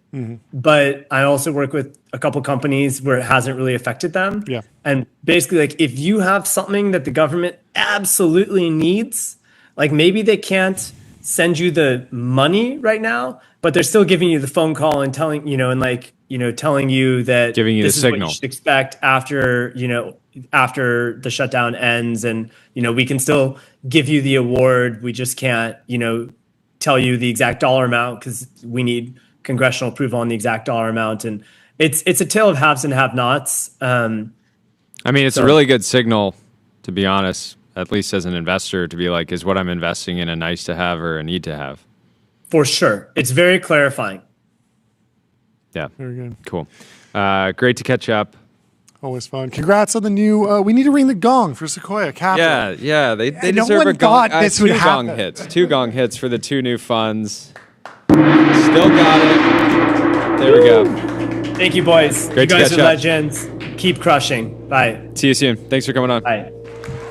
Let me tell you about Fin.ai, the #1 AI agent for customer service. #1 in performance benchmarks, #1 in competitive bake-offs, #1 ranking on G2. You can go to Fin.ai to get started. And we have Anil Chakravarthy from Adobe in the Restream waiting room. Let's bring him into the TBPN Ultradome. Anil, great to meet you. Thank you so much for taking the setup. time. It's almost like you guys are in the creative industry. Yes. Yeah, likewise. Great to meet you, and thanks for having me on. Thanks for hopping on. I assume you're at Max. Take us through the big headline news. What are the most exciting things happening in the Adobe ecosystem these days? Yeah, I'm coming here live from Max in LA. We have over 10,000 people, everybody from individual creators to people in Hollywood who work with creative in the creative industry, enterprise customers, all kinds of people. It's been really exciting. Obviously, it's all about how we're bringing AI in the creative tools that everybody loves and knows so well. And we're really talking about how to make responsible use of AI, right? You know, we have our own models with Firefly, and we had a ton of innovations around Firefly, which is, you know, designed to be commercially safe. But we announced a big partnership with Google around Veo and Imagen, and we have all kinds of other third-party models that are now integrated into our tools, Runway and Luma and many, many others. And then we also announced how we can help customers with their own custom models. So we call it Firefly models, partner models, your models. And, you know, if you are Disney or Home Depot or Newell brands, how do you have an AI model that really protects your IP and becomes your brand brain? So that's really what's been exciting. How are you thinking about the creative journey of the customer? I feel like there's probably people in the audience who might have became an Adobe customer by pirating a version of Photoshop in 1998, and now they pay for cloud every month. But you know, now there's even more varieties of like niche use cases where a consumer can use a point solution and then they grow and grow and grow into the ecosystem. Is it more important than ever that you set up teams to capture those long tail interactions, just a face swap over here, just a background remover over here, and then funnel everyone into the ecosystem? Or do you want to focus on just capturing people once they're ready to go into the enterprise workflows? Yeah, you know, exactly. As you mentioned, we have such a a wide variety here Yeah. of people who've had their journey with Adobe. We had Brandon Baum on stage, who was exactly like what you said. Yeah. He said he was 11 years old when he started using a cracked Crap. copy. This is the thing. Yeah, No longer. exactly. Of After Effects, and he said he's a paying subscriber now. Of course. And then what he said was, he said he started playing with it when he was a kid. He got hooked on it. Yeah. And he showed how you can do it with Firefly. I mean, he posted something yesterday, and a video that he created with Firefly, and then he got some comments and somebody said, "Hey, looks like this is going to be a plot twist here." And so he did the plot twist on stage today. He used Firefly and all the tools to just take the next episode in that story. So we've got all types. You got enterprise customers who are like, "Hey, we would love to use all these new Gen AI tools. It's got to get through our systems, our regulation, our compliance. Adobe, people trust Adobe. So if you can make it available, it becomes so much easier to use all of this innovation." Yeah. And then we have a lot of people, like you said, who have their favorite tools, and they want to see all this AI in their favorite tools. And then there are many, many others. We think maybe more than half the people at Max are attending for the first time. Wow. So they just want everything on a mobile app. Yeah. They don't have the desktop machine with Photoshop on it. They know every layer and all of that. So they just want it on their on their mobile app. And so we got all types. So the creative journey, ideas can strike you anywhere, and we want to help you turn that into creativity. What's your read on how Hollywood's been navigating Gen AI? We're here in LA ourselves, and when we talk to people in the industry on or off air, it seems like everyone is trying to get ahead and leverage the tools to the best of their ability, but there's this pressure to not piss off the broader industry of people that make it possible. But what's been the read from people that are talking at the event? Because there's a little bit of like, if you're too much at the bleeding edge and too loud, you might get people might come after you. Yeah, exactly. They're threading the needle. Exactly. They are excited about the potential. They see what AI can potentially do in terms of everything from ideation, from helping create and make the movies and other content for TV. And then also getting the audience to participate. Everybody can have. It's so easy to create variations and get the make it more like fan experience that like the sports teams are doing. Yeah. So they're really interested in all of that potential. But like you said, they want to make sure it's top-notch quality. They want to make sure their IP is protected, and that they're not even unwittingly stepping on somebody else's toes. And they want to make sure that they're doing it in a way that's monetizable and that gives them a recurring revenue stream. So exactly like you said, they're threading that needle. Yeah. Very cool. Did you have a product request, by the way? I did. I want you to bring back Photoshop Mix. I was a huge user of Photoshop Mix, and my favorite features got deprecated, and I moved to Photoshop Express, and then I got a new phone, and one of the features, the one random feature that I used, got deprecated again. And so now I am on the full Photoshop iOS app, the official Photoshop iOS app, and I'm learning it, but I do feel like one of my children was left behind in on the Titanic or something, and I was left in there. So I will ask the product team to take a look. Have you tried Firefly? Have you checked Firefly out? I haven't. But I understand. Like, this is the nature of building a large scaled business. You need to move people through the different feature funnels. You can't keep otherwise it just becomes all tech debt. So I understand why things go the way they do. But as a dedicated user of the legacy app, why in as few words as possible, because we're running out of time. Yeah. What's your read on like specifically? I think people, the bears out there think that AI is disruptive, could be disruptive to the Adobe ecosystem. We're a creative business, we're a media company. We're constantly creating media and advertisements and things like that. Our view has been that it seems more obviously to be an extending innovation. Or people being able to generate a video, an image or a video, and then suddenly have that asset and be like, well, now I want to change it. Well, what tool are you going to use, right? It's probably a tool within the Adobe ecosystem. So in as few words as possible, what's your view on why AI would be an extending innovation for the Adobe kind of suite of products? Yeah, we look at it as the evolution of a new operating system, and we are the creative AI platform that runs on new operating systems. When you look at our history, when it was desktops, we ran on Mac OS and Windows OS. When it became cloud, whether it was with AWS or Microsoft Azure or with with GCP and others. When it became mobile, whether it was iOS or Android.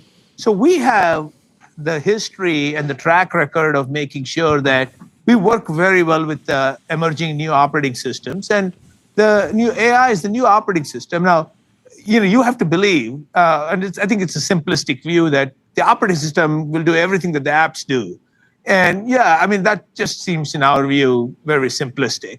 So we think much, obviously, from our perspective, that we're good at working with these new operating systems. That's what we announced with Google yesterday. Yep. And, we actually showed within ChatGPT how you can work with Adobe tools like Express. So it's evolving of how they, what do the operating systems do and what do the apps continue to do? Yeah. And there's new layers of AI, but that's the architecture is evolving fast. But we think that you need both. I don't think it's either or, and that's where we think the world is going to be. Yeah, I've used so many of these little point solution AI tools, and I feel like I've seen a glimpse of where this all goes, and it's like I actually do want a platform that then can sub out different models, so I can get Firefly or VO or Midjourney, or hopefully you wind up building a platform that's so open that all the different features and models are there, and it's just like having the lasso tool next to the rectangle tool, next to the text tool, and that's a very natural progression for Adobe, in my opinion. It seems very logical. Now, we got to get you on our consumer advisory board. You really summed it up really well. I hate that I lost my Photoshop John's got some strong opinions. He'll have we're going to bring it back for you. Yeah, but no. I don't actually think you need to. I think you actually do need me to suffer a little bit to get into the proper full-fledged ecosystem that has all the tools in one place, because that's where the actual value is right now. Everyone knows that you can spin up a website that's a text box and it generates one asset, one image, one video, but that's not how creativity works. We're not just going to one-shot a 2-hour movie. Exactly. No, you should really check out Firefly. I think you'll enjoy it. Well, thank you so much for coming on the show. Great to meet you. Great to chat, and congratulations. And have fun at Adobe Max. I've been seeing a ton of people, friends of mine, posting that they're there. Wish I could be there. Hopefully, in a future year, we'll be able to attend. It'd be great. Thank you for having me on. We'll talk to you soon. Great to meet you. Have a good one. Before we bring on our next guest, let me tell you about Adio, customer relationship magic. Adio is the AI native CRM that builds, scales, and grows your company to the next level. You can get started for free. And up next, we have Brynn Putnam from Board. Board. It's just Board. I was looking for the name, and it was right in front of me. So great to meet you. Incredible launch yesterday. I think my favorite launches to see are ideas that when you see them, they just seem so incredibly obvious, and yet no one thought of it or thought to take it seriously enough and take it into a real product. So it's great to meet you. Would love sort of introduction and quick background on yourself, and then we can talk all about the business. Yeah, so nice to meet you as well. I'm a huge fan. I'm excited for the gong. I'm here for the gong. It'll come. So founder and CEO of Board. Board is the first ever face-to-face gaming console that blends the best of board games and video games into an entirely new way to play. What we've done is taken a 24-inch touchscreen and trained it to do something that no other screen does, which is recognize not just fingers and gestures, but also physical game pieces. So it knows what the piece is, where it is on the board, and what it's doing. So it's an entirely new way to play together. Amazing. Walk through the kind of aha moment when you decided to build this, because, again, it's so obvious. People love board games. People love video games. Why not put it together? When you started thinking about this, did you look throughout history at was there any other attempts that stood out on things like this? Like, walk us through that kind of early creative process. Yeah, so I always end up just building from personal frustration and pain. So I am the proud mom now of 5 kids. I've got 2 kids and 3 stepkids. So amazing. Maybe I'll get my gong there. Ranging from 2 to 21. So we were just trying to figure out ways to connect, and we would play board games, and we'd have to play Candyland so my 2-year-old could join, or we'd try to play video games, and the teenagers would smoke us because they've clocked so many hours on modern controllers. And it just felt like there had to be something that was a lot more fun and intuitive. And so really the unlock was like, could we use a piece like a controller? So you put the spaceship down and it shoots. You put the stairs down and the characters walk up it. And it was just really a way personally for me to bring my family together. That's amazing. John is back with a gong. Hit it again. Once for board, once for the 5 kids. Second time. That's so how do you what's it like kind of building the console and the games themselves at the same time? And then do you plan to, I'm assuming you're planning to open up kind of a platform over time, but maybe start with the first question. Yeah, so I've always felt like if you really care about a great experience, you kind of always end up wanting to control the full stack. In my last gig, I built a company called Mirror, and we built custom hardware, software, and content. And same thing here. As you start to design the experience you want, you realize you need to control the hardware, the software, and also the games. I think the hard part this time was the games. So finding the fun is not an easy formula. Getting the hardware and software to all work is incredibly challenging and required of a lot of deep technical knowledge. But you could keep making the games forever. And then eventually you just decide you got to ship. But ultimately for us, we're building a platform and an ecosystem. So we want to build a place where people can come and build cool experiences around this shared screen using physical pieces. So it's really about building a place where other multi-billion-dollar businesses can be born.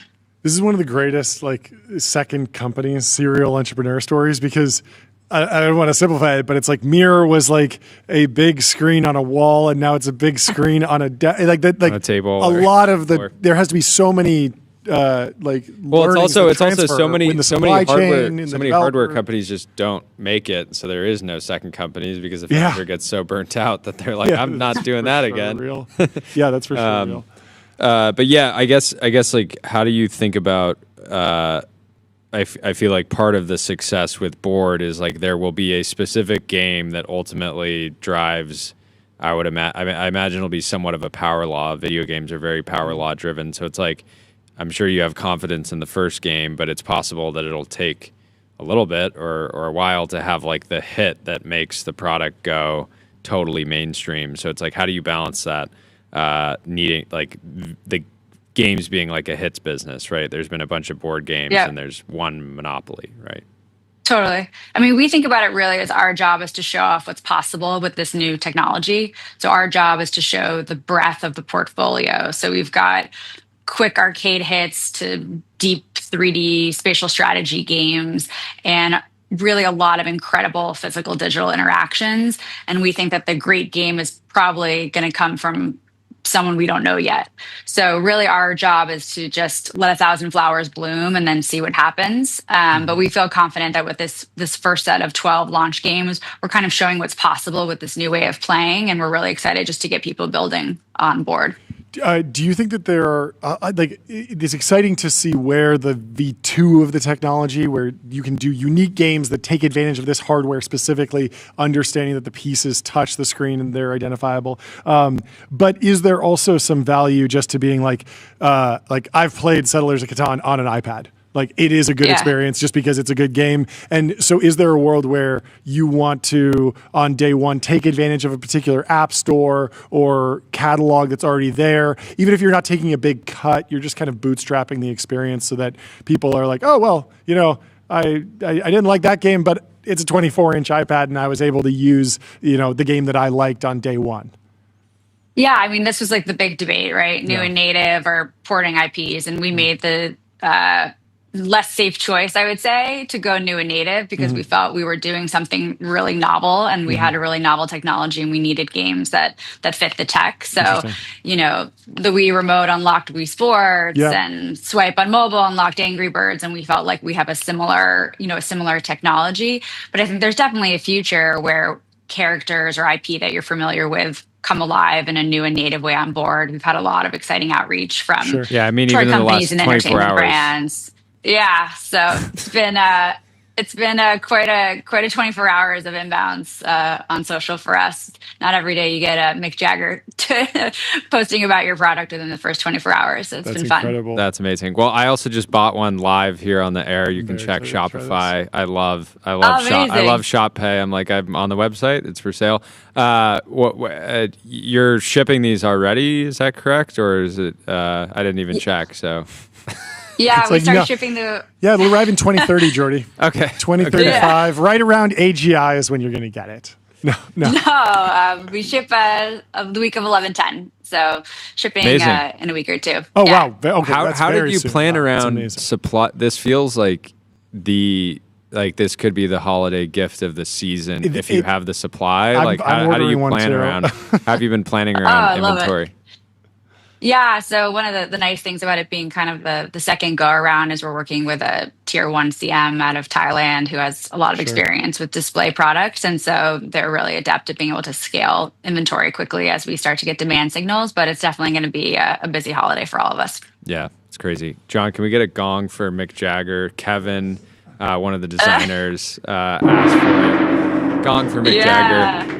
Well, congratulations to the whole team. This is super exciting. I can't wait to try it. We'll have to. Well, I'm sure there'll be a game that we can play here on air to settle disputes, and I'm excited to play with my family back home. I love it. Fantastic. Thank you guys so much for having me. Awesome. We'll talk soon. What's the domain, by the way? Board.fun. Oh, yeah. Board.fun. Available today at board.fun. I'm normally a .com purist, but board.fun Board.fun works, yeah. Love it. Me too, but you got to go with the .fun. Yeah, very fun. This is such an exciting story. I'm seriously so excited about this company. It's amazing. Just like the perfect founder, everything. I'm very excited. Congratulations. Did you announce last question? Did you announce fundraise already? Did you ever announce it? Is that?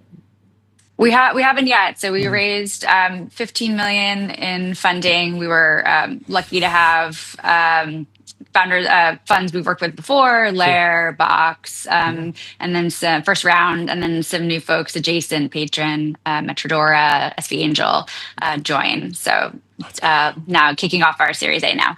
Fantastic. Amazing. All right. Well, another love gong. to chat about that. Another gong then. There you go. This was a very gong heavy segment. Gong heavy. But putting on a masterclass, and can't wait to play. Very excited. Thanks, guys. Have a great rest of your day. Cheers. Shop Pay is just so good. So good. You can just buy stuff during excited. Interviews. Our next guest is already in the Restream waiting room, but quickly, let me tell you about AdQuick.com. Out-of-home advertising made easy and measurable. Say goodbye to the headaches of out-of-home advertising. Only AdQuick combines technology, out-of-home expertise, and data to enable efficient, seamless ad buying across the globe. We have George Kurtz from CrowdStrike in the Restream waiting room. Welcome to the show, George. Great to meet you. Thank you so much for taking the time to come and chat with us on this busy GTC time of the year. Would love to get an introduction on you and just a little bit of an overview of what's new in your world, what's new at GTC. Sure. So George Kurtz, founder and CEO of CrowdStrike, leading provider of security solutions. And I think the big announcement, many big announcements at GTC, but certainly on the security side, was continued partnership with NVIDIA. We have AI's leader and security's leader coming together to provide greater protection for customers. And that was a big part of our announcement that Jensen went through. And, we're excited to be working with them. We've been working with them for years now. And to see it all come together as part of GTC, I think was just fantastic. Yeah, take us a layer deeper. You could be, they could be a customer of yours. You're securing them as a company. Yeah, you're baking it into the chips. There's a wide variety. You're buying chips from them. There's so many different ways to partner with NVIDIA these days. Yeah, so as you know, and I think a big part of his talk was NVIDIA being the platform company. Yeah. He sort of joked saying like, hey, we don't even sell things to people. Like everything's embedded into other systems and you got to use the platform, which is part of what we've done. If you look at what they've come out with, they've got something called Nemotron, which are open models that customers can use and build their own AI agents. So really, this particular announcement was focused on bringing security and visibility from an AI agent perspective to the edge. So we've got something called Charlotte, which is our agentic technology, which allows our customers to identify and understand threats and do a lot of the work of what a security analyst would do, which many times is sort of a one-to-one relationship between a threat and an analyst. And now with our security AI agents, we can do the work of many analysts, and one analyst can control those agents. So that's what Charlotte does. Now, Charlotte, with this announcement, has the ability to actually talk to other AI agents leveraging the Nemotron models and the NIM inference microservices. So as those agents are closer to where AI is created or on-prem or in a data center, you want to have very quick visibility into what's happening. And in many times, customers have their own AI agents where they're not shipping maybe sensitive data to the cloud. It might be a network diagram or might be other sensitive information. So Charlotte can now talk to these other AI agents that are at the edge to make better decisions, and they're always continuously learning. So we're one of the premier security partners for NVIDIA, and that was part of our announcement. Does vibe coding scare you? I love vibe coding. I'm an investor in Lovable. I do it myself. On my own website. It's also good for CrowdStrike, right? It's like if people are going to just make a lot of software quickly, they probably need to spend more on cybersecurity too. They do. So the old joke in many years ago was like you'd have people come out of university and they would just go to any number of the repositories and they would just grab their code snippet and slap it in. And if something was poorly written, it would just propagate everywhere, right? You'd have this big problem. And now, some of the coding that you get, some is very good, but you have to give it the right prompt, is inefficient and it looks like an intern wrote it. So it's gotten a lot better, in the later generations, but that does become potentially problematic. And given the rise of AI, the ability to actually find these software vulnerabilities has increased dramatically. I mean, we're seeing AI find more and more and more vulnerabilities and sort of leading the charge on these bug bounties because they're so efficient at finding software flaws. CrowdStrike has something like 10,000 employees. How do you think that? How are you thinking about human capital allocation over the next decade? Is AI changing your philosophy about the shape of the workforce? Yeah. Yeah, I think there's two pieces to it. One is on the security side, which is specific to how do you leverage AI agents to do more work on behalf of customer. And what we found is, at least in my mind, the more AI you have, the more work you can actually get done. And security is that you're always up against it. You're up against the clock from an adversary perspective. And there's just so much data to get through and so many threats that let the machine do what it's really good at. Let it sift through this data, let it figure out what's happening. And then again, what happens is those security analysts become really the pilots, right? Where they're piloting these AI agents. And you can think about it akin to maybe a Waymo or automated taxi or autonomous taxi, I should say, where you've got all these autonomous chauffeurs, but then you have sort of the pilot in the cloud if you get stuck. And I've been in these things where they've gotten stuck and they wait and somebody pilots it, gives it a waypoint or what have you. Yep. And that's really how security is going to be transformed, where the human is not going to be out of the loop, but they're going to be able to do so much more. So it's about helping people up, not out. That's the way I look at it from a security perspective. Now, if I put my CEO hat on, I think most CEOs are looking at, well, how do you get efficiencies from AI in running a business, and looking in areas like legal and sales, obviously in coding, like how do you do more with the people you have? And I think the big thing is always like, how do you flatten the hiring curve? It doesn't mean you're getting rid of a whole bunch of people, but if you could be more efficient because the people you have can do more, you can flatten the hiring curve, which ultimately adds leverage to the business model. So we're always looking at how to take people and upskill them and train them up. And that's what we've done internally. And that's also what we're looking at for customers that are using security technologies like CrowdStrike. What's in your view, the most significant like Gen AI related security incident to date that's public? Is there one that comes to mind? You're like, I usually hear about the ones that we try to keep them out of the headline. No, but we were talking the other day, the fact that there's been this explosion of software, and we didn't immediately have one that came to mind. Yeah, that felt you could like squarely pin on Gen AI. It actually feels like we've been doing pretty well on security. Yeah, there's actually this is sort of the scary part of where the industry is going. There was some new malware that was found that was basically Gen AI malware, or what I would call autonomous malware. So if you think about malware, you and your audience might be familiar with it. You have a program that's bad. And in the old days, the McAfee and Semantics of the world used to have these databases that would go, okay, that's a bad file. We're just not going to let it run. Yep. And over the years, companies like ours, we've created this sort of math model where without even seeing it, we can tell if something's bad and we block it. That's kind of old hat. But now the new malware is basically Gen AI, meaning if it drops on your system, okay, it looks like a script. It doesn't even look like a compiled program. And essentially, it uses prompts to figure out, okay, what system are you on? Yep. What is unique about that system? Yep. What data can I harvest? And how do I learn more about the network I'm on so I can pivot and I can jump to another system that might be more interesting? So the fact that it doesn't necessarily have a command and control back to the pilot, and it can do this autonomously. That's fast. It can reason. It can reason. Yeah, like the best security pen testers, or like the best of the nation state actors that are piloting it themselves. So it's a pretty scary thought to have autonomous malware. Did you start CrowdStrike so you could get more involved with motorsports? Well, it's been a passion of mine, but it's been a big part of our overall brand. You probably see us. We love it. It's We're like huge Formula fans. One. And our customers like it, and it's just kind of part of the ethos. But it's been just part of what we've done early on. Do you try to get to as many of the F1 races as you can, or do you have to limit yourself? Because I know we know some sponsors and like they've got a pretty heavy travel schedule. They're like, we sponsor this team for the next 2 seasons. We're going to be at every race, and I'm like, you might want to work on your business, but yeah, we actually just pick the big ones for us. Obviously, the big U.S. ones, and then we host customers at those. We actually have what we call CXO roundtables.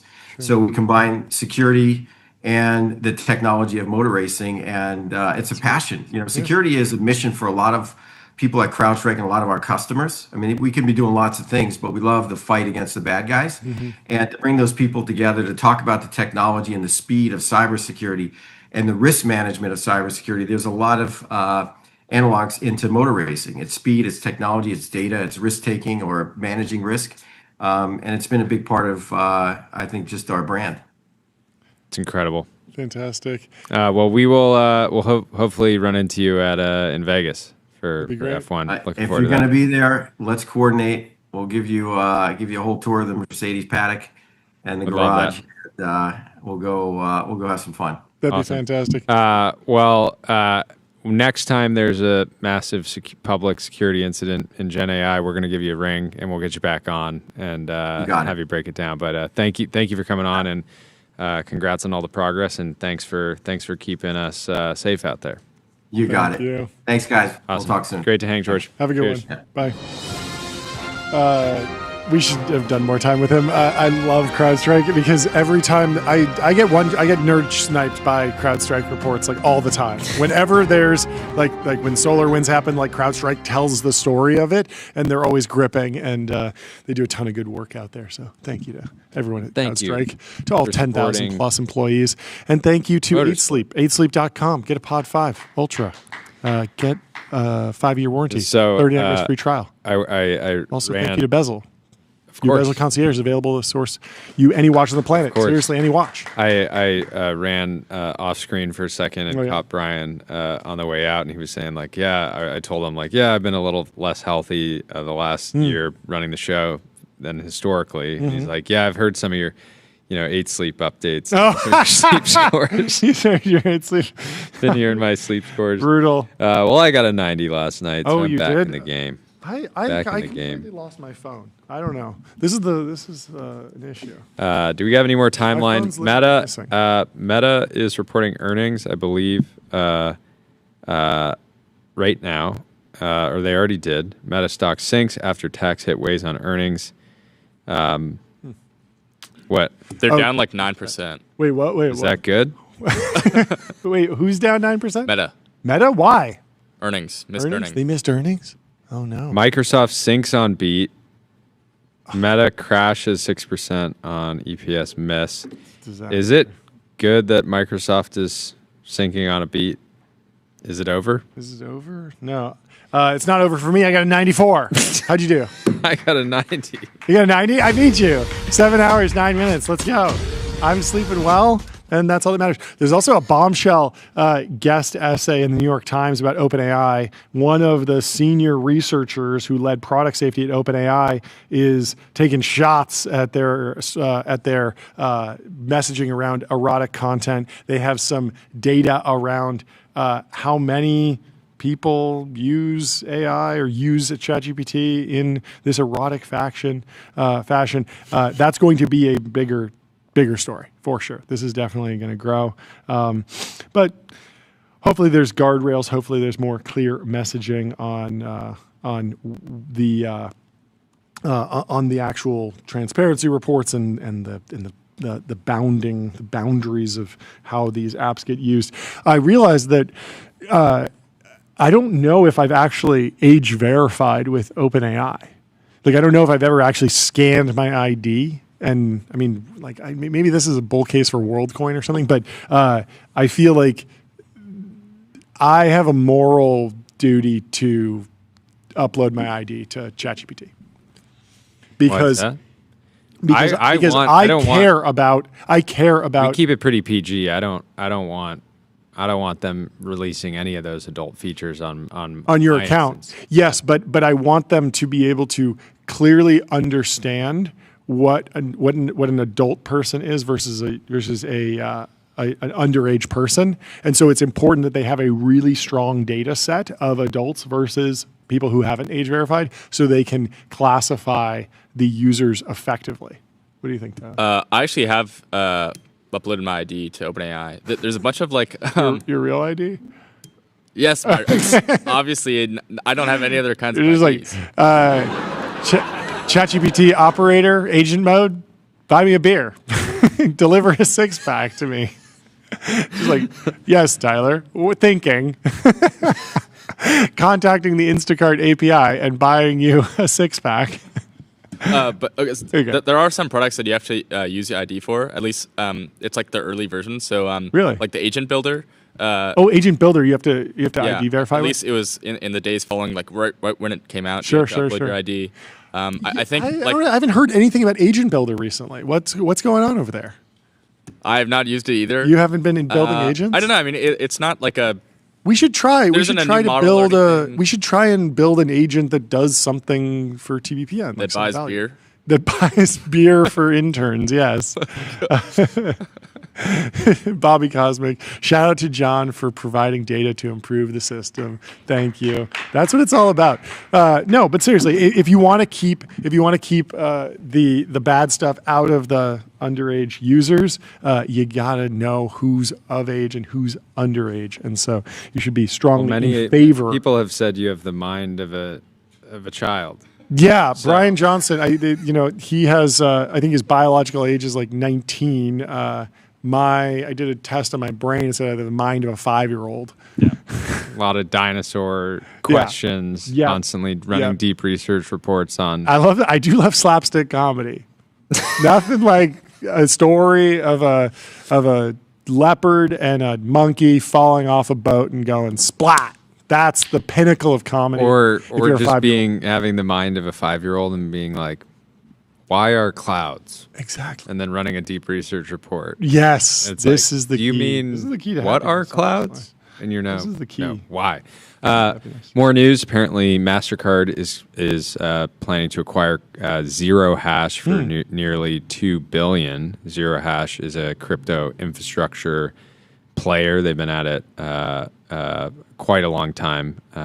and pretty serious move from them. We should wait to kind of assess earnings since we can't listen or read any of the transcripts live exactly. Yeah. But fortunately, we'll be back tomorrow.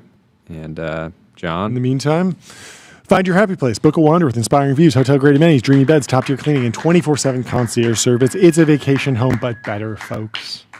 There's a bunch more stories, but we can get to them tomorrow. We will talk to you later. Have a great, beautiful, productive evening. Night. See you tomorrow. Goodbye. Cheers.